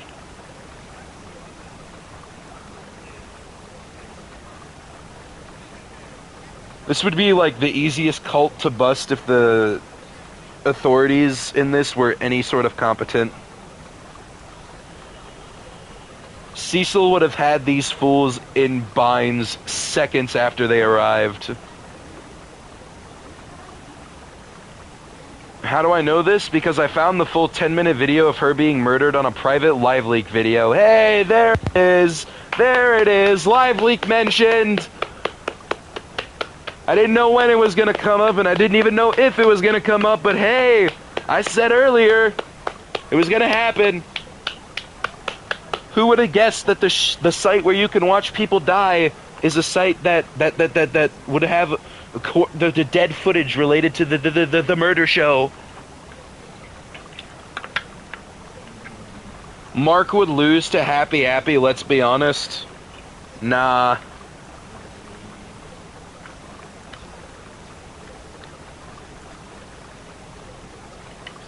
Happy Appy would get juiced. Even Oliver could beat Happy Appy. Oliver could solo the entire Happy Appy verse in mere seconds. And I'm talking, like, base Mauler twin Oliver. The one that just hit the big-ass beatdown coming up. It's in the same VHS quality of Happy the Pirate. The video was sickening because after she's knocked out and hung by her legs on a pole, Frederick makes a long speech about how insignificant death and women are while all the followers listen. Great. Now we're into sexist cult territory. What else should we add to the trigger warnings list? For fuck's sake. Why does it... I get death, insignificance, nihilism, yada yada, but what does hating women have to do with it? Bro got rejected once and did all this. After the speech, her body is set on fire and she wakes up. She screams in agony for a few minutes until she finally dies. One of the followers puts out the fire on her body and cuts her head off with Frederick's knife. Finally, they cut her head open and eat parts of her brain.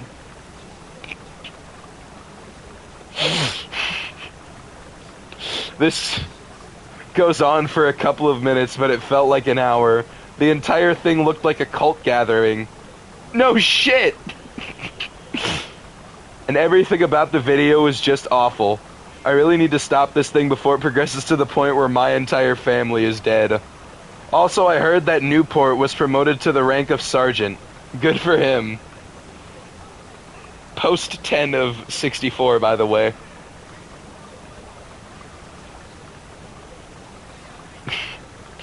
August 21st, 2012. Today I was emailed Danny Returns. Danny Returns starts out with a bunch of young adult men sitting on a bench in the playground. He turns to the camera and says, "Hello everyone, my name is Danny," which some viewers might recognize me as the brother of Miranda and son of Jude in Season 2. I returned to the old playground to kill Happy Appy for what he has done to my life and family. It goes into a flashback where Danny explains how Happy permanently ruined his life, and how he wants to pay his dead family members back. Oh my goodness gracious. Okay.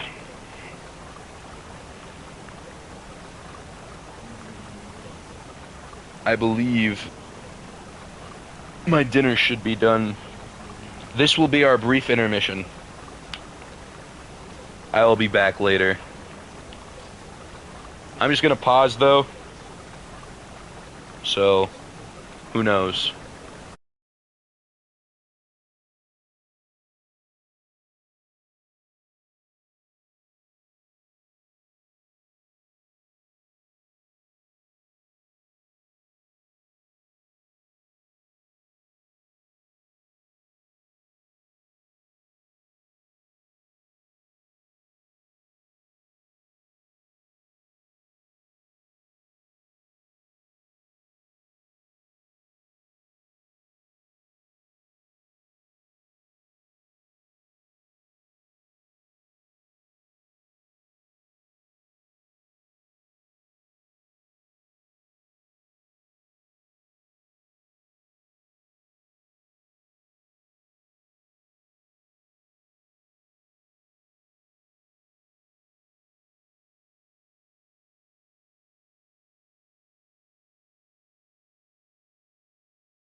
Hey,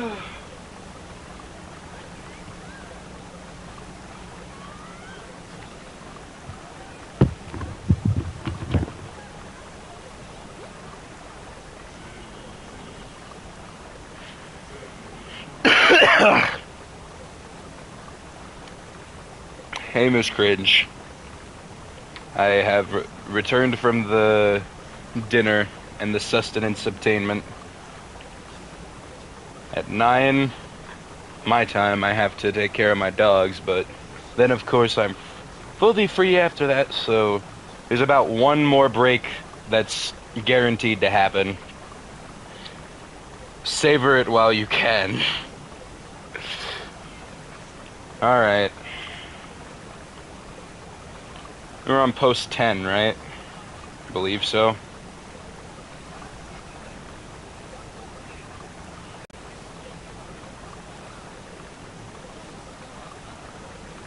This rate with the grind, Ichiban is going to reach level 30 before finishing chapter 3. Optimal. Completely valid. By the time you unlock the dungeon, you'll be able to autoplay all the fights and then go deeper into the dungeon.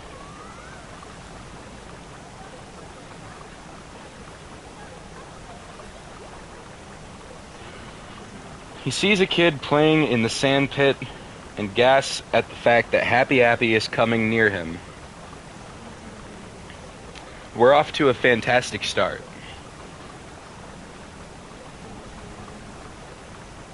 Danny distracts the kid from Happy by throwing $1 outside the sand pit. And he gets out of the sand pit to get the $1. The kid proceeds to buy ice cream from a vendor. Happy notices the man and says, "Why did you do that?" "I was only trying to help them." Danny says, "Last time you helped children, you died because of me." What? Happy gives him a sly look and says, "Ah, it's you. It's been a long time, Danny. Tell me, what happened to you after I died?" Danny says, "Would you really think I would tell you that?" Happy brings out a red-hot fire poker. "From where?" Says yes, and stabs Danny in the arm. Danny screams in pain and clutches his shoulder. Happy starts stabbing Danny repeatedly, and it cuts to a police officer watching Happy Appy stab Danny. He spits out his coffee and turns the siren on. Happy looks to the side, says, "Damn," and cheerfully adds, "You're lucky you're still alive, Danny. If it wasn't for the police, I would have had my way." Whoa. Considering the context of some earlier scenes, that's kind of, not cool, man. Goju meitoru.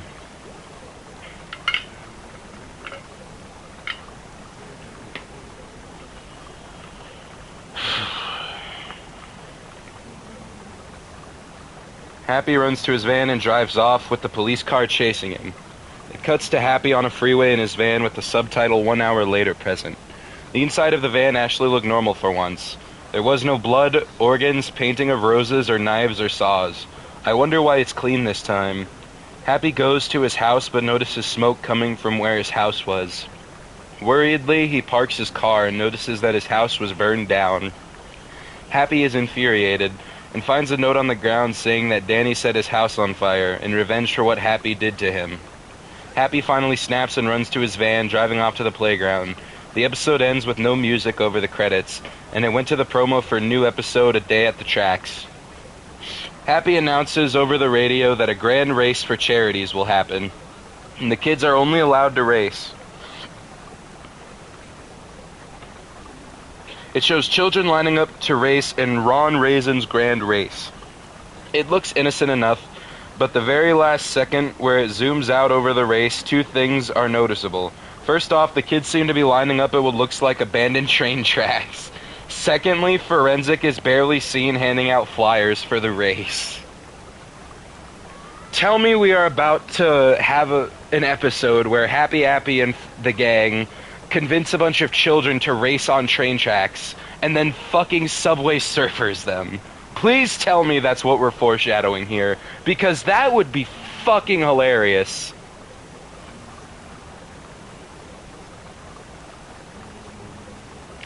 August 25th, 2012. Remember when I talked about how I ran over Frederick a few days ago? Well, I guess that didn't kill him because I read a news report about him being arrested. The episodes I'm watching were probably made before he got arrested. Knowing Frederick, I doubt this means the end of his legacy. Don't even tease me with conflict resolution. We all know that motherfucker's not. We know he's not actually locked up. Come on. Let's not delude ourselves. August 26, 2012. Post 13 of 64, by the way. I bought a DVD off of eBay entitled Rare Happy Appy Missing Scenes, which was obviously missing scenes from the show. Each deleted scene was not only in VHS quality, but also looked cheaper than the aired Noggin version. Here are the deleted scenes on the DVD. What? No! We're referencing older episodes now! No! Let's not go back to the Happy Appy one dimension! Come on! Come on! Please! Hurt Happy. Happy breaks his stick as usual, but instead of saying, "Oh no, I hurt my stick," in the original version it's much more unnerving with Happy yelling and screaming for help. Nate needs help. Happy uses the knife that Nate cut himself to stab a bully in the head who is picking on a group of 8-year-olds. No, we don't reruns. The Towers. The kid who was crushed under the rubble is shown for a lot longer, around 5 minutes, and eventually the scene ends with him passing out due to the thick air. Happy in space. Happy returns to Earth and writes a book about his experience on the shuttle, and the ISS Frederick is shown for the first time on the show, congratulating Happy Appy for being the first apple in space.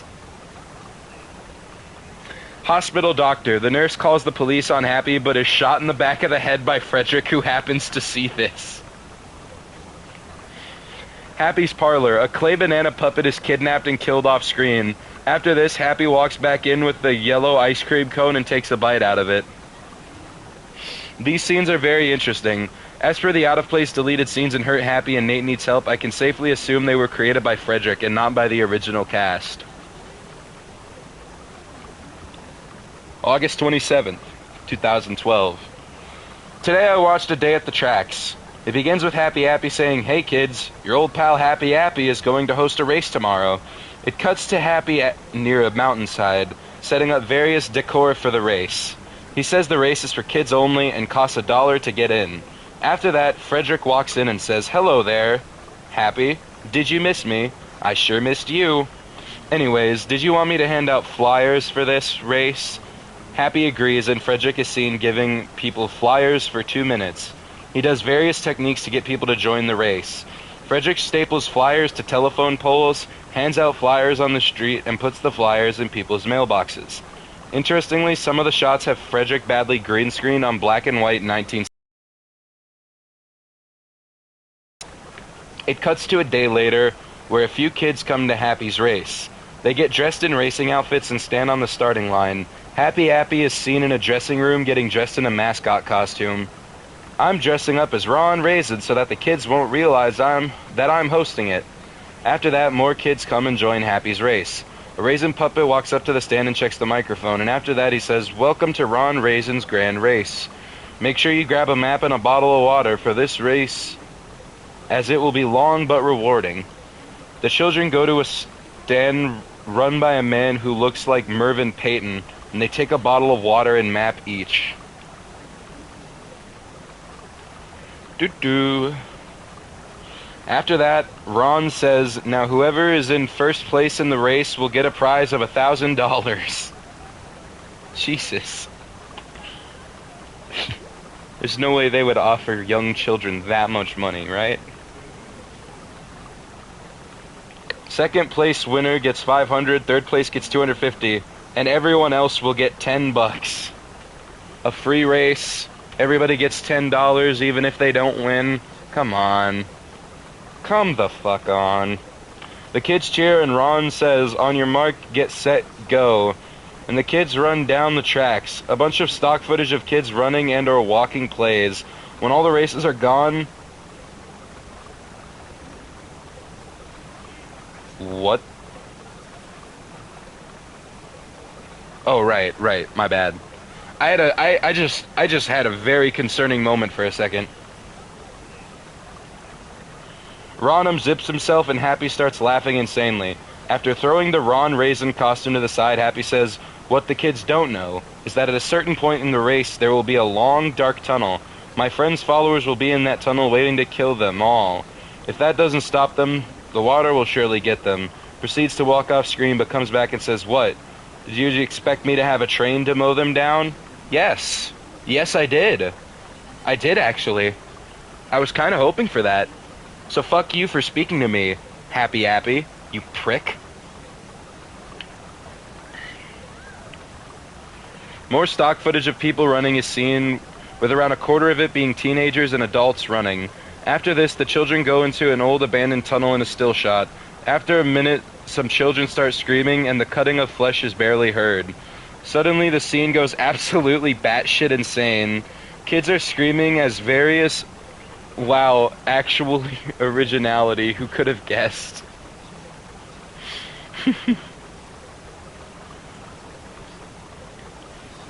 Kids are screaming as various unknown people are killing them. Some cry for their parents, and others try to push whoever is killing them away. And let's not forget that there were noises. And dear God, the noises were the worst part. Ranging from knives cutting flesh to organs being violently ripped out to blood being spilt on a rocky dirt floor. After minutes, though, the screams and murderous noises fall silent. It goes to the other end, where one kid is seen running away from the tunnel, screaming and crying. As he gets closer to the camera, it's clear that the kid had obtained a few cut marks and blood stains on his body. He runs to the finish line where Ron says, "Well done," takes him to a large shack with a rusty sign that says Happy Appy Clinic. After a few moments, though, the kid is seen screaming again. Happy Appy begins to kill him, and the credits play. The song was an obnoxious snare and nothing more. The promo for the next episode was weird to say the least. It was called Happy Makes a Movie. My mic is glitching out. Fuck. No! Come on, stabilize. We're already running at maximum efficacy. Don't do this shit to me now.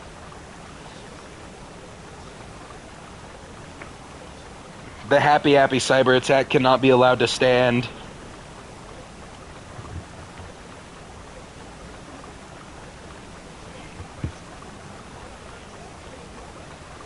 Have I regulated?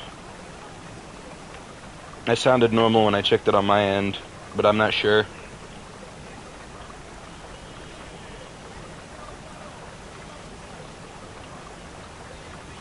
The song was an obnoxious snare and nothing more. The promo for the next episode was weird to say the least. It was called Happy Makes a Movie and began with Happy saying, "Hey kids, I'm making a movie." Happy begins to make a treehouse, a follower slicing someone's throat, Happy playing the bongos, singing a song in German, and a zoom-in of a fake propaganda poster with Napoleon 14 on it. How much you want to bet that the song Happy Appy is singing in German is Erica? How much you want to bet that that's the song he's singing? Because he says he's singing a song in German, and knowing this author's track record, I can almost guarantee that it's Erica.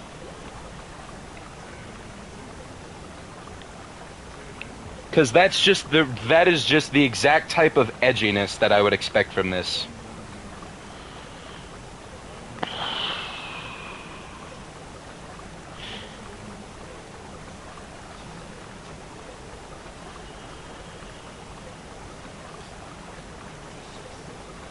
We've almost reached the end of the August saga.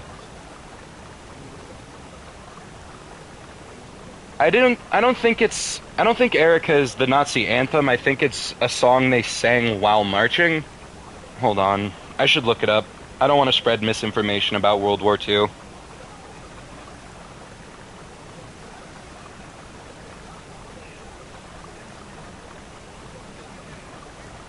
Hold on, I'm using Google, so I have to put -AI in front of every search.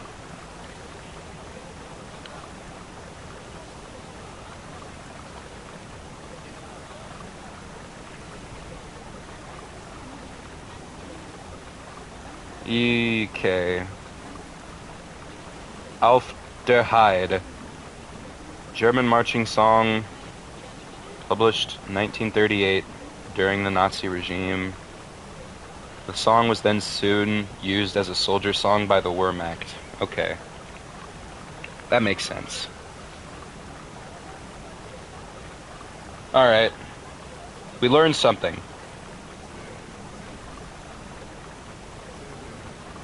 August 28th, 2012. Apparently there was a deleted scene from A Day at the Tracks that could be the beginning of Happy Makes a Movie. After the scene where Happy kills the winner of the race, he exits the shack with all the money he planned to give to the winning children. Happy goes to the movie director, who is obviously a child, and puts the money on his desk. Happy tells him that he wants the director to help him create a horror movie. The director thinks about it and asks where the script is. Happy does his death smile and proceeds to murder him off screen. After this, Happy exits the room carrying a wagon full of money bags. I don't know why Frederick deleted the scene. Maybe he made the episode too long, or maybe he liked how the episode ended. For he's a very sick fuck.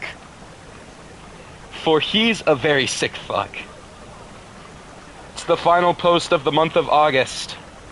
August 31st, 2012. Jim Forrester has just emailed me 3 things that he just found that are related to Happy and or Frederick Gorgote. Thank you. I'm so glad Jim is still alive. Jim, my goat. So good to see you. A few days back, he called the tsunami hotline in episode 4.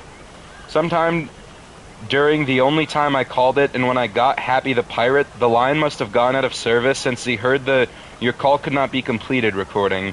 However, according to Jim, the quality of the recording was so distorted that it sounded like an Irishman was dying. What? The quality of the recording was so distorted that it sounded like an Irishman was dying. Okay. What does a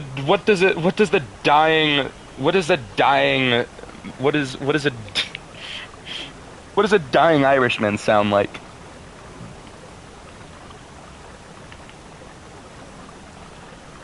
The second thing he found was that a man was killed by a van in a hit and run. What kind of simile is that?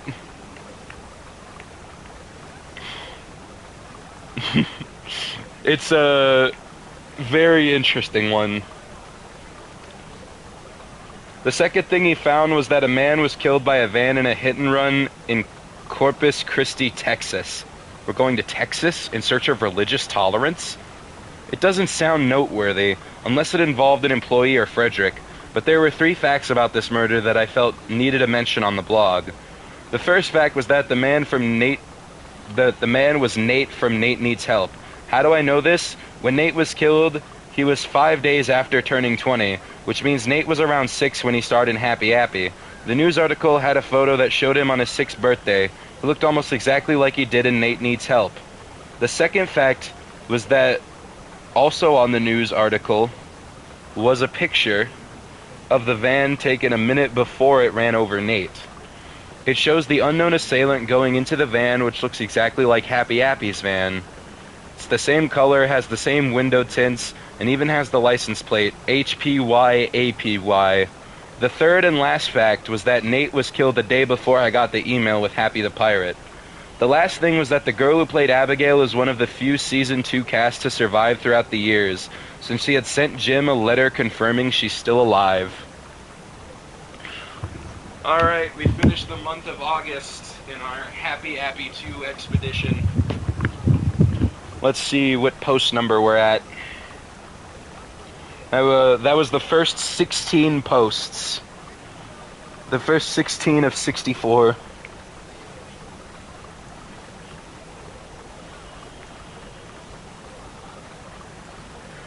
Alright.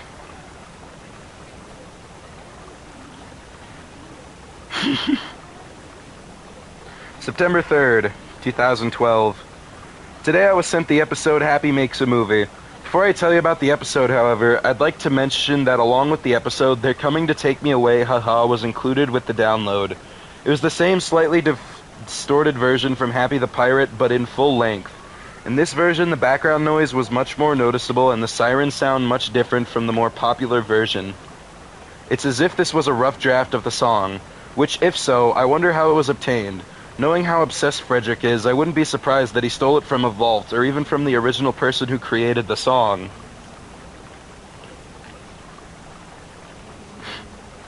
I don't get it. Why are we still here? Just to suffer. Every night. I could feel my leg, and my arm, even my fingers. The body I've lost.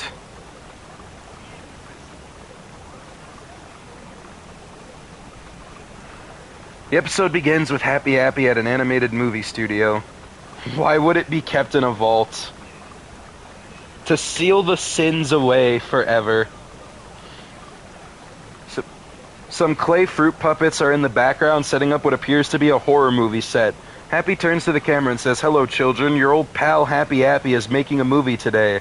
It would be called Children of Disease." He goes on about the plot.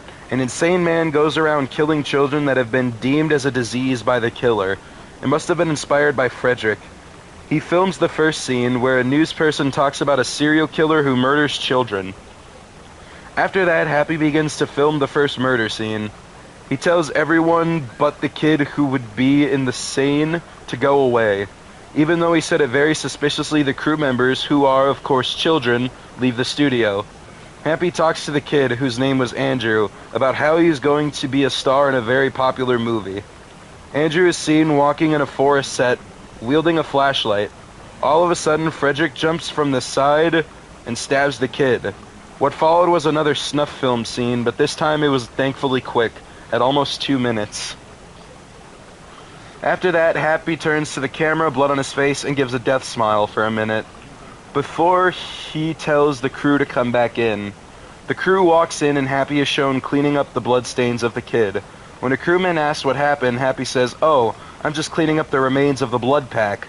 He sighs in relief, and more normal scenes are shown being filmed, but they were put in 1 minute 30-second montage. In one scene, Happy builds a treehouse set and put in a Napoleon 14 poster. Eventually it was time for the second murder scene. This is just Happy Tree Friends if it was significantly more demented. Just without the characters coming back. Happy Tree Friends. Times were simpler when that was the scariest thing I knew about.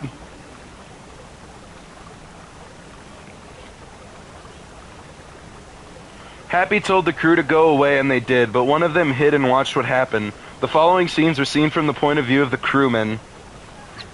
Happy Appy begins to film the scene, and Frederick is barely seen murdering a kid, which is more bearable than the first murder. After a minute, though, it zooms into Frederick, and you can see the murder in more detail. Plus, it's longer than the first one, at 4 minutes. After that, the crewmen gas, and Happy says, "I hear you." It cuts to the outside of the studio where the crew members are discussing how Happy Appy could be mentally unstable. Could be? Fucking could be? Excuse you? Ah, yes, he could be mentally unstable. The fucking demented freak of nature.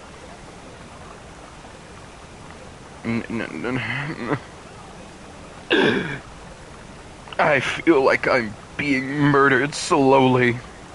Slight chance of him being perfectly sane.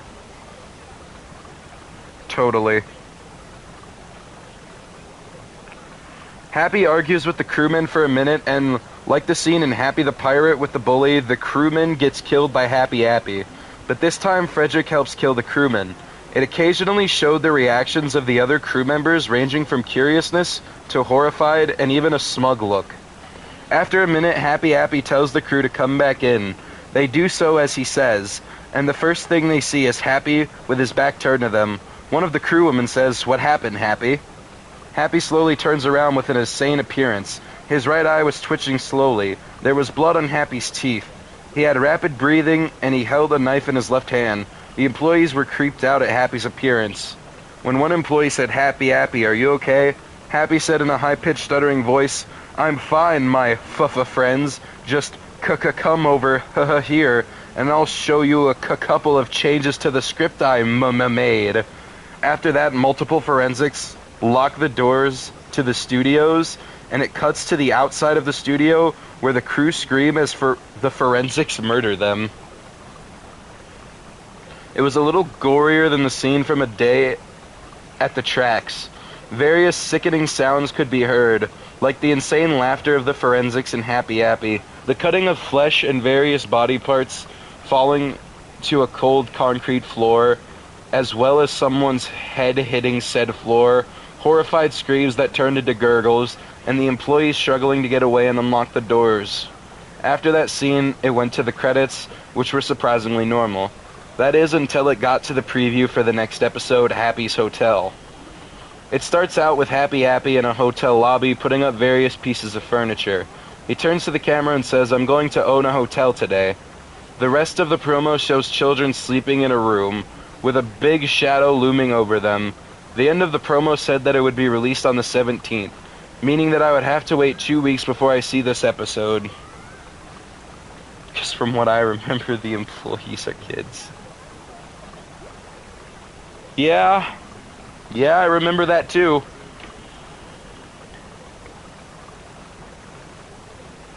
Putting up various pieces of furniture, he turns to the camera and says, "I'm going to own a hotel today." The rest of the promo shows children sleeping in a room with a big shadow looming over them. The end of the promo said that it would really... Oh, right, I read that already. My bad. It didn't even register to me that I read that. Hope this is as good as earlier episodes, knowing the followers, though. A luxury hotel, huh? The Happy Apple Hotel.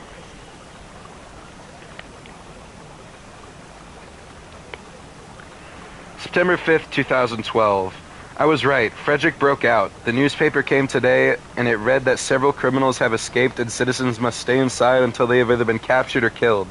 I'm not letting that bastard frighten me, so I'll go outside like I normally do. Somebody needs to kill this man. He's already proven that he does not give a damn. He doesn't want to live. September 7th, 2012. I had another meet with the followers again. This time, however, it happened at my house. Started when I was watching some funny YouTube videos and talking to my brother over Skype. About 12 in the night. Vladimir was going to... I grabbed a flashlight and a gun and walked to where I thought the noise came from. I reached the kitchen windows and saw that the center one was open for whatever reason. I grabbed the bottom pane and shut it. And as I was doing this, I saw a member of the followers standing in my dining room. I grabbed the light and shined it at the follower's face. I saw that he was wearing the forensic mask, and not the odd baby one. I jumped back a bit and yelled, "Who the hell are you?" He coughed for a bit and said in a deadpan muffled voice, "Hello, Garrison. I am Torrid Helbnach Quirk." What? Torrid Helbnach.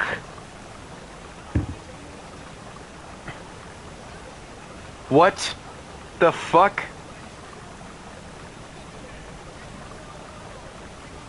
Oh no. I don't understand.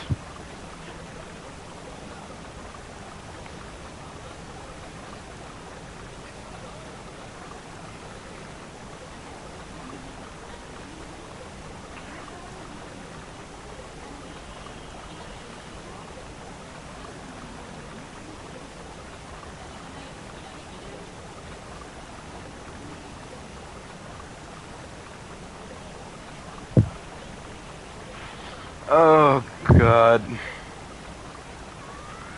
Old-time follower of Frederick Gorgoti. You could call me Toyd. Toyard. I'm just gonna call you Turd. 'Cause fuck you. You can call me Turd for short. I said, "Why are you here?" He chuckled, coughed some more, and replied, "I'm here to warn you about your fate if you keep researching Happy Appy." I sighed and asked, "Let me guess, you're going to kill me if I delve deeper into the show?" I've played this game a few times before, and I was winning all of them. Turd coughed some more before glaring at me. He uttered, "Well done, you're right for once in your life, Garrison. It's not exactly going to be like that." You see, if you keep researching the show, we're going to slice you up. I laughed at what he said. He flew into a rage and screamed, "Do you think this is a joke, you Russian piece of shit?" Suddenly his race was important. Do you think this is a joke? I really hope Geriatric loses one of these games. He's played these games before.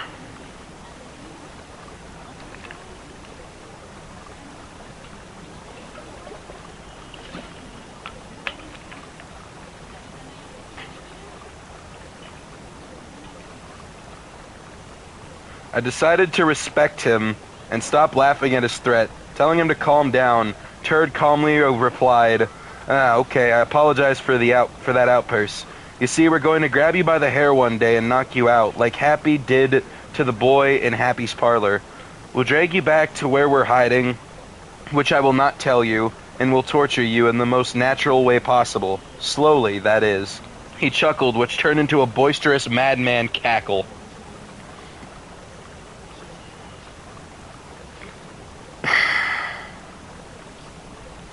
Happy Appy 2, dumb angel. I am the only fool. After a lot of laughing, Turd calmed down and said, "We'll chop your hands off and feed them to our dogs. Your feet will be no more as we cut them off with the jigsaw." That is a fucking terrible tool to use to cut off somebody's leg. Or feet. That is a terrible tool to use. You should have used a fucking sawzall, for God's sakes. Not a fucking jigsaw. Rookie mistake. Your nose and eyes will be burnt with a blowtorch. We'll rip out your hair and teeth violently, causing you to bleed from your scalp and gums. After you die, which you probably will after this stage, because you're very weak, we're going to dispose of your body with the good old hung, drawn, and quartered method. After that, we'll pin your body parts to the most visited buildings of Aberdeen. At this point, I was frightened and disturbed at the same time. This is amateur hour threats, really. I've come up with better things in my rage against RGG. Turd continued to keep talking. After that, we'll mail some of your body parts to your family. Oh, and your brother? Once he comes over and visits your grave, we'll do the same to him, but probably worse. He did his laughing routine once more before being thrown into a coughing fit. Once he calmed down, he finally said, "Now listen to my deal. Do not research Happy Appy anymore, and we will forget you like you never found the show in the first place. Got that? Well, do you?" I sighed again and shot him in the chest. He fell over screaming and laughing in pain, walked up to him and said, "No, I won't stop researching Happy Appy when you and your brothers do shit like this. I want to research your show more, Turd, so listen to my deal. You guys will stop trying to kill me, got that?" He chuckled, coughed up some blood, and said, "That's one shitty deal. When Frederick hears about this, he'll spend less time filming episodes and more time sending us after you, as well as killing children. You made a very bad mistake, and you are going to regret it. I promise it." After that, I grabbed my phone and called the police. The entire time, Turd was mocking me, forcing me to tell him to shut up or he'd be shot again. The face finally came and took Turd away, and I spoke to Sergeant Newport for about 10 or 12 minutes about the followers. I'm working with him to stop them once and for all. There's only one problem. We don't know where they are, so until Turd coughs up some evidence, it's a mystery to us. At the very least, I should have some strong physical evidence to show Newport that Frederick and his followers do in fact exist.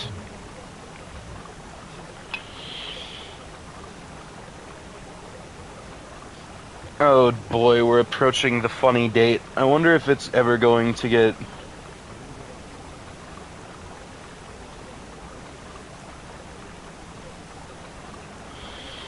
September 10th, 2012.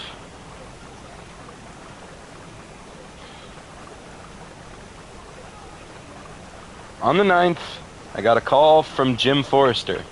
He had read my post Oh, so just now you had evidence they exist. Yes. Not them hijacking TV networks. It might have just been a glitch. He had read my post about the meeting with Turd Quirk and said that he was trying to find more facts about Happy Appy that would help me find out where Frederick was hiding. He continued that I should go back to the Otis Lens factory and the John Wilkinson summer camp to see if there were any pieces of evidence that would lead me to where Frederick is. Tomorrow, I'm going to go back to the Otis Lens factory and see if I can find any more evidence. Soon after that, I will go to the summer camp and do the same thing. My name is General Krieg.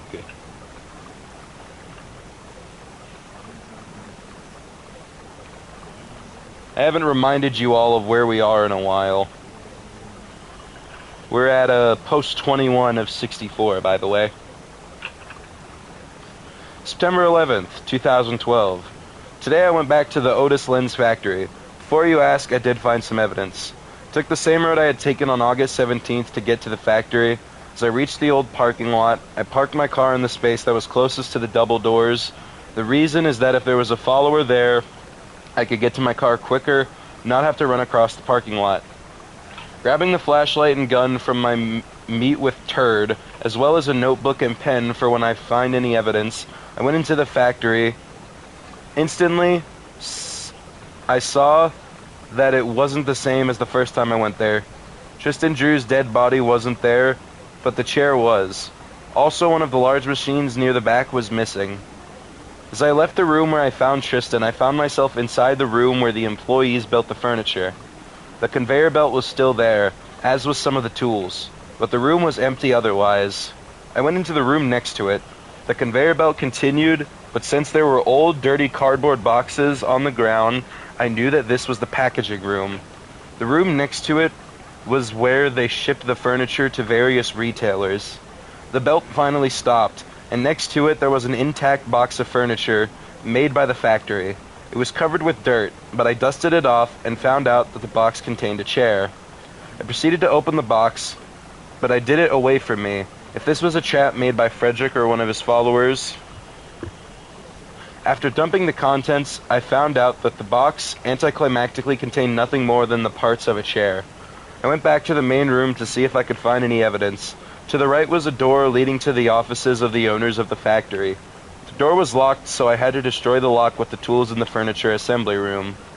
When I did, I had to go up a staircase before I reached the hallway where the owners' offices were.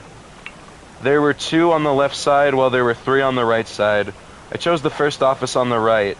Travers Grayville's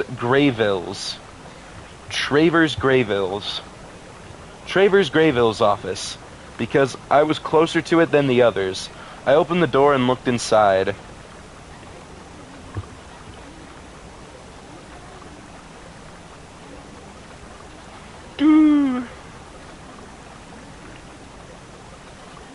At least there's no references to 9/11. I will admit, that is impressive. Probably shouldn't get ahead of myself because of how many paragraphs are left, but...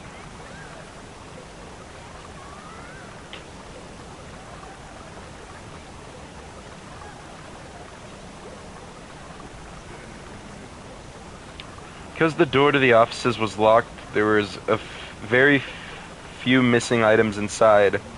There was nothing in there that looked suspicious, so I closed the door. Heidi Elliott's office was the same, as was Kyler Cotterill's and Bryce Teal's. Finally, I got to the office of Otis Lens, the owner of the factory. As soon as I got into his room, I heard someone walking. I shined the flashlight to where I thought the noise came from and saw someone dressed in forensics clothing run towards the window.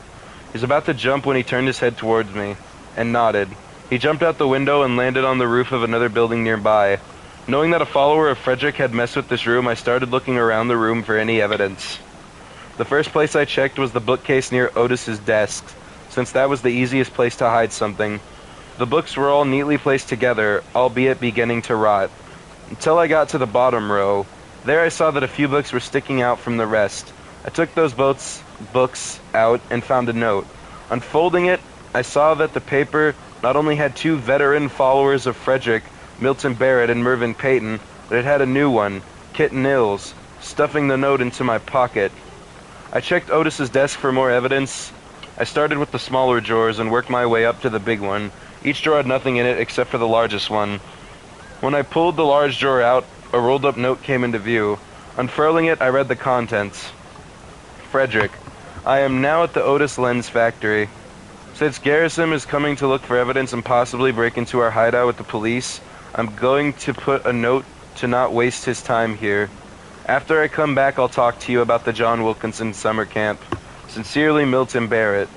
Now that I knew that Milton was the man who was in the office, I left the factory since the evidence I got from the desk and bookshelf was enough to help the police in some way. As I was starting my car, I looked to the side and saw Milton, still on the roof of the building that he jumped on. After turning his head, he proceeded to point at me. I drove out of the parking lot and looked back. There were 3 other members hiding in bushes, ready to kill me if I had parked further away. I didn't go straight home, however, stopping at the police station. Barely managed to talk to Newport, who had ended his shift a few minutes ago. After talking to him for a while, I showed and explained the letter and note, which freaked him out. Quickly, Newport said that he and another officer, Ford Faulkner, would go over to the factory tomorrow to find any more evidence. Guess I'll wait until they dig up more evidence. Also, I guess Turd died in jail of his gunshot wound. Wonderful. The bullets were not made of rubber.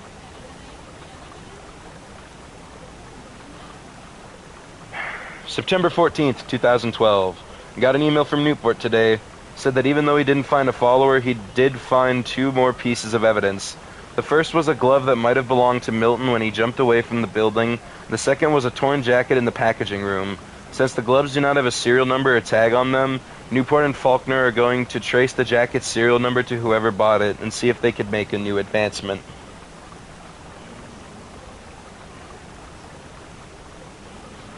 September 16th, 2012. Alright, before I go into what happened today, I'm going to tell a couple of things. One, they found who owned the jacket, and it wasn't Frederick or Turd. It actually belonged to Ray Bolia. I'm not sure why his jacket would be there, unless that would be impossible. Anyways, the second thing is that I went to the John Wilkinson summer camp for clues. And yes, I did find some clues, but maybe one too many. You didn't find everything here the first time you came to this piece of shit summer camp? Around 11 p.m., I got in my car and drove to where I had entered the summer camp. After taking my gun and flashlight from the back seat, I got out of the car and followed the trail. There were no tracks in the mud, other than the footprints that I had made last year, which meant that no one had been to it since. As I went up the path, my light shined on the old sign, which was entirely covered with red spray paint for whatever reason. Further up the path, I eventually reached the summer camp, and it really changed since I entered it last. First thing I saw when I got to the grotto where the summer camp was, at almost every building, only just now he's thought maybe he's discovered too much.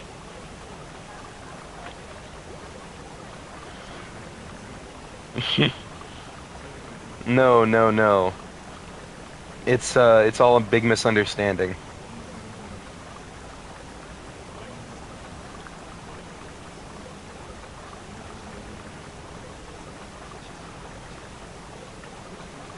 That also means there was no rainfall in the last year if the footprints were still there. No rainfall in Washington? That's just fucking bullshit.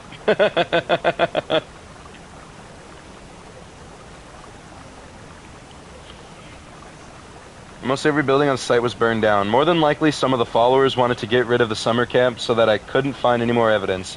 If that was the case, they actually did a good job, except for the fact that Cabin A was still standing. Before I entered Cabin A, I went around looking at the ruins of the other cabins to see if there was something that would help me find where Frederick was. The first ruin I searched was the one where Forensic hung up the bodies of Kevin Christensen, Miranda, and Tristan, and I wish I hadn't. The ruins of Cabin D were full of charred wood, broken glass fragments of a bed, and rotting pieces of the bodies of Kevin, Miranda, and Tristan. The stench made my eyes water. A full year? A full year out in the elements? I mean, we had this conversation about how they'd be maggot-infested and disgusting, but, I mean, that's just the thing, though. That being the case, at this point they should basically just be skeleton. Bone. Shriveled up. Dried out.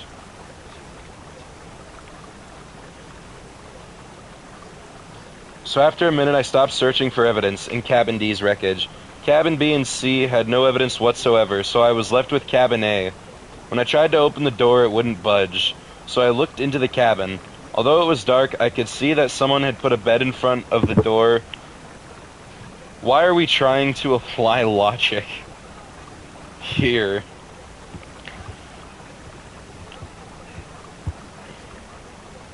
Do we have anything else we can do? The only thing we can really do with this story is get mad at the absurdity. This is a hellhole that defies all logic.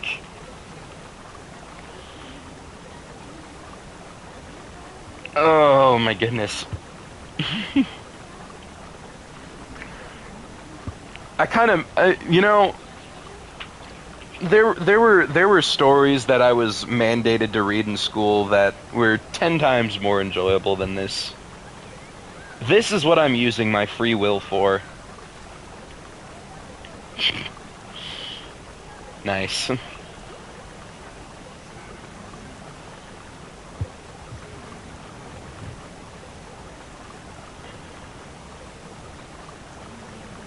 So I grabbed a piece of burnt wood, smashed the window out, and climbed into the room. I reached for the light switch, but as soon as I was about to turn it on, I heard someone shouting at me. "Do not turn on the light, Garrison." At least we're in this together. Yeah, that's the only solace I'm finding. The room went silent for a moment. I said, "Why not?" The voice said, "Because if you do, all of us in the room will kill you." I froze and said, "Well, can I at least shine a flashlight on you?" The voice said, "Yes. There you will see how many of us are in this room before we tear you apart." I got the flashlight and shined it at the other side of the room. Instantly I stumbled back. In the same room as me were 9 followers, each armed with various knives, scalpels, and axes. One follower was wearing the baby face mask, while another wore a blood-stained shirt. The leader of the group stepped forward and said, "Now, since you killed our friend Turd, we're going to rip you apart."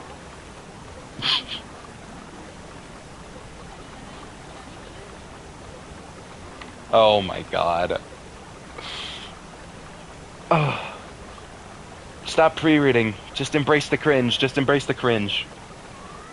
I proceeded to say, "Listen, you skinny little motherfuckers, you're all moronic. Your attempts to kill me will only result in you being arrested." Eventually, the leader said, "We're going to do it anyways. The police will never find us ever." Smiling, I responded, "Well, good luck keeping that promise." 4 followers tried to grab me, but by the time they reached where I was already out of the window and running back to my car. Friend, aren't they all being held hostage by Fred? Do we even know at this point? Turd died in prison. Jail. Could hear the leader saying, "Get Garrison now," as well as the other followers screaming insults and laughing like a girl. They chanted things like, "We're going to get you," and "For Frederick." I managed to reach the sign before one follower tried to slice my head off with his axe. I shot the follower in the chest and he fell to the ground, laughing. Eventually I reached the car and drove off. The followers chased my car for a while until I got on the main road. Looked back and saw the followers skulking back into the woods. Parked my car in the garage and called the police. After a few minutes, the police came over. I told Newport and Faulkner about the followers in the summer camp and the injured follower in the dirt path. They replied that they would arrest the injured follower, investigate the remains of Cabin A for evidence, demolish the remains of the summer camp, and use their hounds to track down some of the followers. After leaving, I went to my house and told you about this near-death experience. Fucking badass, dude. Epic.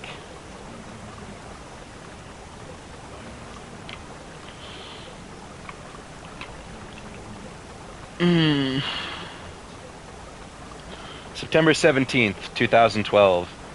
The episode didn't come today, if you're wondering. However, I do have some more information on the followers. First off, the man who I shot turned out to be Lee Jacobson, a new member of the followers. Secondly, although they lost the scent of the followers, the police did find new pieces of evidence in Cabin A. They found a dropped knife, a note which I will post, and strangely enough, a copy of Season 2 of Happy Appy. Faulkner gave me the note and disc a couple of hours ago. Knowing the followers, I got out the laptop I used for the second Happy Appy creation video and put the disc in. The contents of the disc were, unsurprisingly, videos of Happy Appy episodes. When I tried to click on one, the computer froze, and I had to force a shutdown. When the computer booted, I learned that the disc had a virus that permanently damaged the hard drive. After replacing the hard drive and reinstalling Windows 7, I read the note. To Garrison, you should know that we are watching you when you sleep, buy groceries, research our show, and go to places related to us. One day, when you least expect it, one of our followers will emerge from the shadows and knock you out. He or she will go and take you away to our hideout. That I shall not mention because we like seeing you try to find out where we are. After that, we'll torture you. Oh yes. We'll rip your eyes, teeth, tongue, and hair out. Cut off your fingers, toes, feet, and hands, and rip your guts out. After we feast on your flesh, we'll send pieces of your body to the police, your family, and Perm, and the remaining members of that inferior show. To top it off, whenever someone opens a letter containing your body part, they will take a dosage of anthrax to the face, meaning that more people will die thanks to us. If you want to know how to stop this fate, stop researching Happy Appy. If you know what's good for you, Garrison. But we might just torture and kill you even if you stop researching. My group is like a Hydra. Kill one member and 2 more shall join in his place. It's impossible to stop the followers forever, so in short, stop researching Happy Appy. Sincerely, Frederick Gorgoti. Even if he keeps sending me shit like this, there is no way in hell he's going to truly frighten me. Your incompetence frightens me.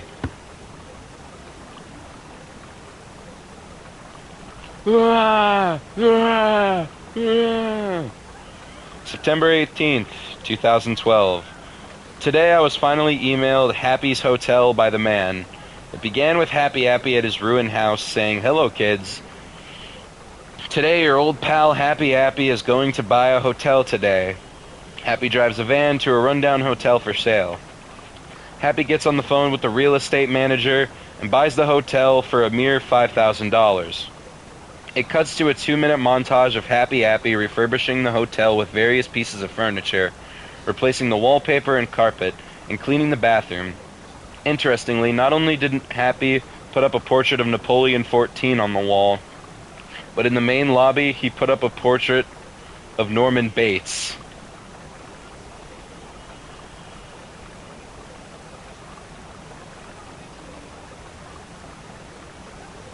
Okay. Whatever you say, buddy. The killer from Psycho! I could just tell by the fact he put up a portrait of the main antagonist from Psycho that the plot would involve killing people in a hotel or motel. Gee, you think? After that, Happy opens up his hotel and the first customer is a kid and his parents. The parents are taking the child on vacation and they need a place to stay for a while. Happy gives them room 1E, or as Happy calls it, the vacation room. The 3 go up to room 1E. What a surprise, Happy Appy killing people. Really? You could have fooled me.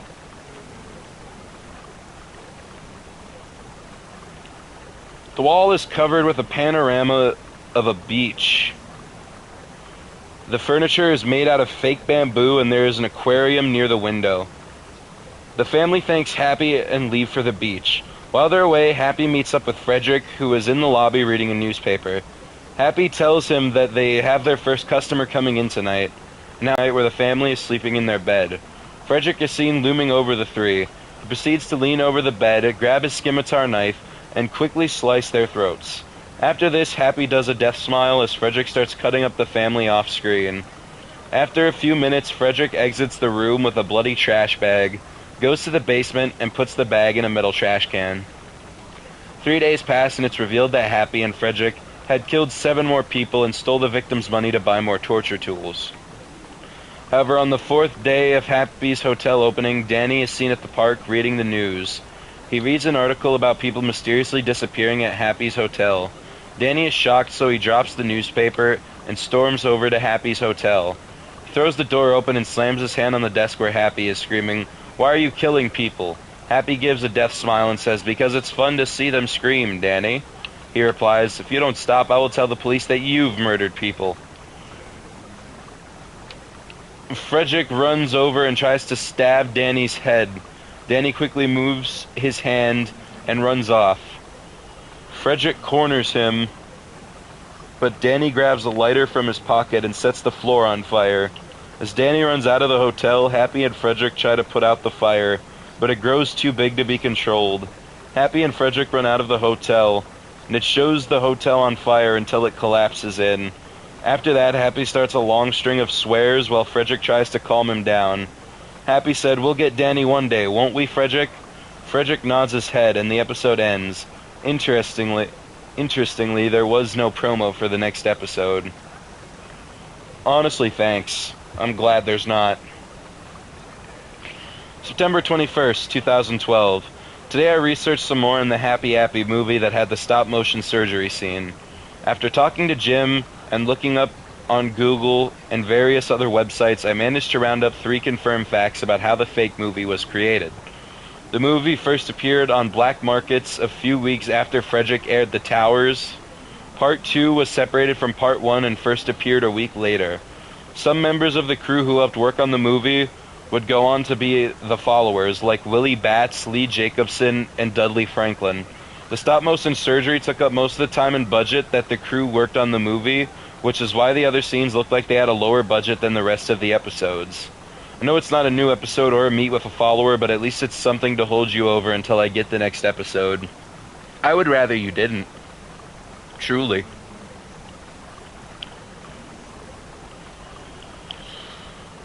September 22nd, 2012. Okay, look, I'll just say this now. Do not send me strange emails pretending to be Frederick or any of his followers. This is the 3rd time someone has done this, and it's getting pretty tiring, considering how much stress I'm under. This isn't helping me. To quote from an email sent yesterday. To quote from an email sent today. "I am Frederick Gargati. Ha ha ha. Coming to take you away, haha, and I will skin you and eat your skin and flesh and feed the rest to my evil followers.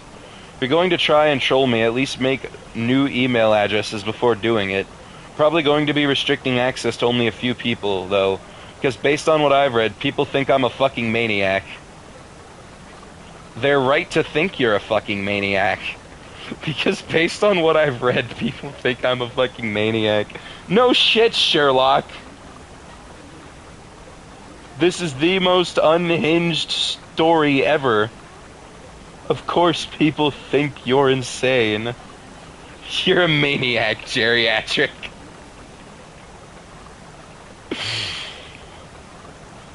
You're a maniac, geriatric. September 24th, 2012.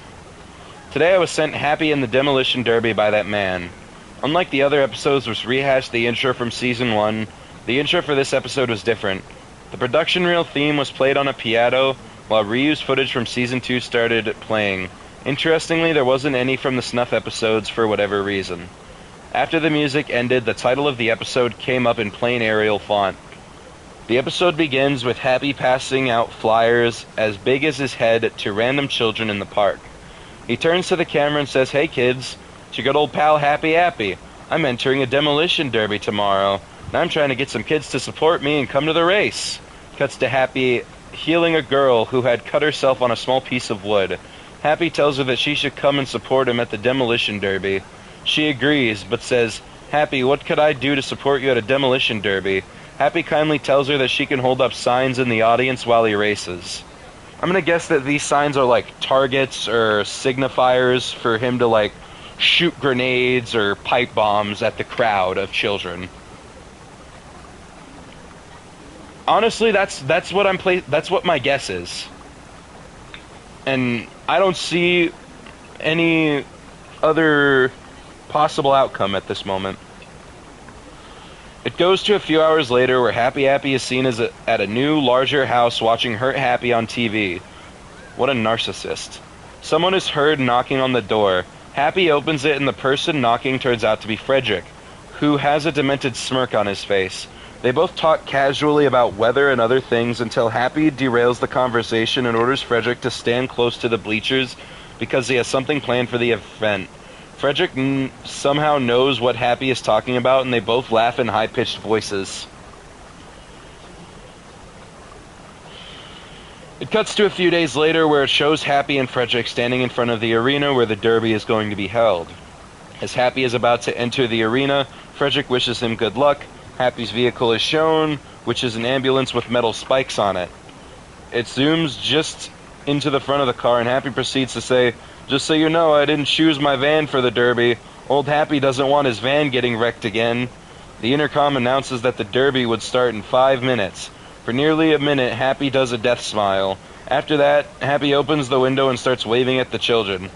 After 4 minutes of filler, the demolition derby begins.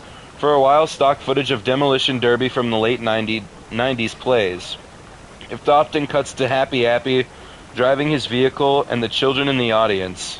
As the scene goes on, Happy seems to get more demented and violent, as in trying to ram other cars at fast speeds while Amazing Grace faintly plays in the background. 5 minutes later, Happy turns to the camera and says, "It's time, what a good way to kill children, oh yes, I am a genius." Happy looks out the window and finds the girl that he talked to in the beginning holding a sign saying, "Go Happy." He violently turns his car to her area in the bleachers and starts revving at full speed. Soon he begins running over all the people in the audience, especially children. A lot of children run off from Happy's ambulance, but several followers block the exits in the arena, helping Happy run them over. Happy turns his head to the audience to find out that Danny is watching Happy, angrier than ever. Danny backs up into a corner of the bleachers, hoping that Happy hadn't seen him. Happy realizes that he could finally kill Danny, so he drives as fast as he can to the area where Danny is. However, Danny gets out in time, and the ambulance crashes into a wall. The driver's side door breaks off, and Happy Appy falls out. Danny jumps into the ambulance and hijacks it as Happy drags himself away. Danny begins driving around looking for Happy. He looks in the rearview mirror and he finds Happy Appy cowering in fear. Danny chuckles, smiles, and completely steamrolls Happy over. An unreal amount of blood sprays in every direction, covering the stands with it, and Happy Appy lets out a deafening screech of pain. Danny ends up accidentally flipping the ambulance over, causing him to fall out. He limps out of the arena. It shows Happy's corpse for a minute. His right pupil was missing and his stem was shorter for some reason. Happy's teeth were missing, showing his tongue. The way his mouth looked was almost like he was laughing. Finally, his stick was missing. The surviving kids run over to Happy's corpse for whatever reason and start to cry. One of the kids begins to have a seizure and lets out the same screech as Happy did when he got run over. Another kid stands there like a statue, expressing no emotion. This goes on for about 6 minutes until their parents, who are actually the followers without their masks, and with heavy makeup on to hide their identities, arrive to drag the screaming children off while laughing. What? What? What are you talking about? Without their mask and with heavy makeup on to hide their identity? What? Oh my god. At night it cuts to the arena again where Frederick lights up Happy's body. Frederick is wearing a different costume, this time consisting of a gray long coat. Where did they get the budget for that good of makeup? Makeup's so good it covers your entire identity while you drag screaming children off screen. Consisting of a gray long coat, a bulletproof vest. What? This man is wearing a long coat, bulletproof vest, and fedora. Forensic F forensic. is out here in a trench coat and fedora. Motherfucker. With a belt with FG on it. Frederick Gorgoti. This narcissistic fuck has a belt buckle with his own initials on it. I don't know if that option, that outcome is more cringe than BAMF on the belt buckle. It's so concerning. And gray pants and boots. He still wears the mask though, but only the facial portion is being worn while Happy's corpse burns. Frederick and his followers start dancing around Happy's burning body while singing some sort of folk song. The dead children are still visible and a few police sirens can be heard. Interestingly, another Happy Appy walks in with white eyes this time. White eyes. He proceeds to remark one of the strangest lines in the series. It's funny to see that those people think that they can just kill a clay puppet. Sadly, anyone can rebuild one and bring it life to it. Never gets old, does it, Mervyn? Zooms to Mervyn, who nods, and the dead Happy starts to float. The credits are the same, but nothing plays over the credits. Oddly enough, after the credits, instead of the promo, it shows the making of the episode, which is 21 minutes long, making the episode last for 51 minutes.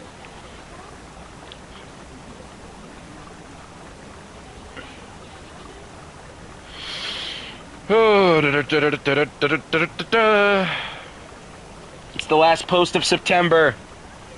Holy shit. Oh great, Frederick has left yet another unfinished post in my drafts. It reads as below, and ends mid-sentence. We're getting another check-in from Forensic. Foreskin is about to show his foreskin. Oh, if only it were that interesting. He's pulling his cock out.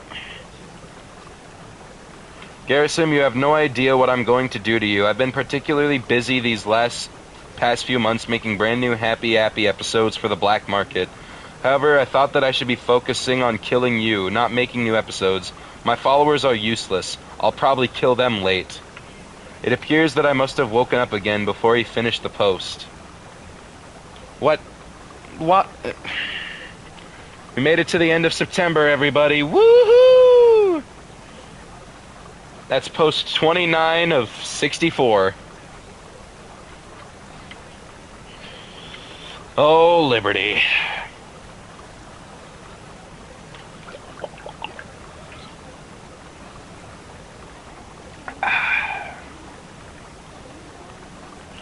Honestly, we're not stopping.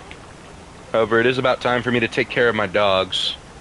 Then after that, it means there's no natural breaks. Which means that the gauntlet of Happy Appy continues. Are you all having fun yet? Are you having fun? Are you having a good time?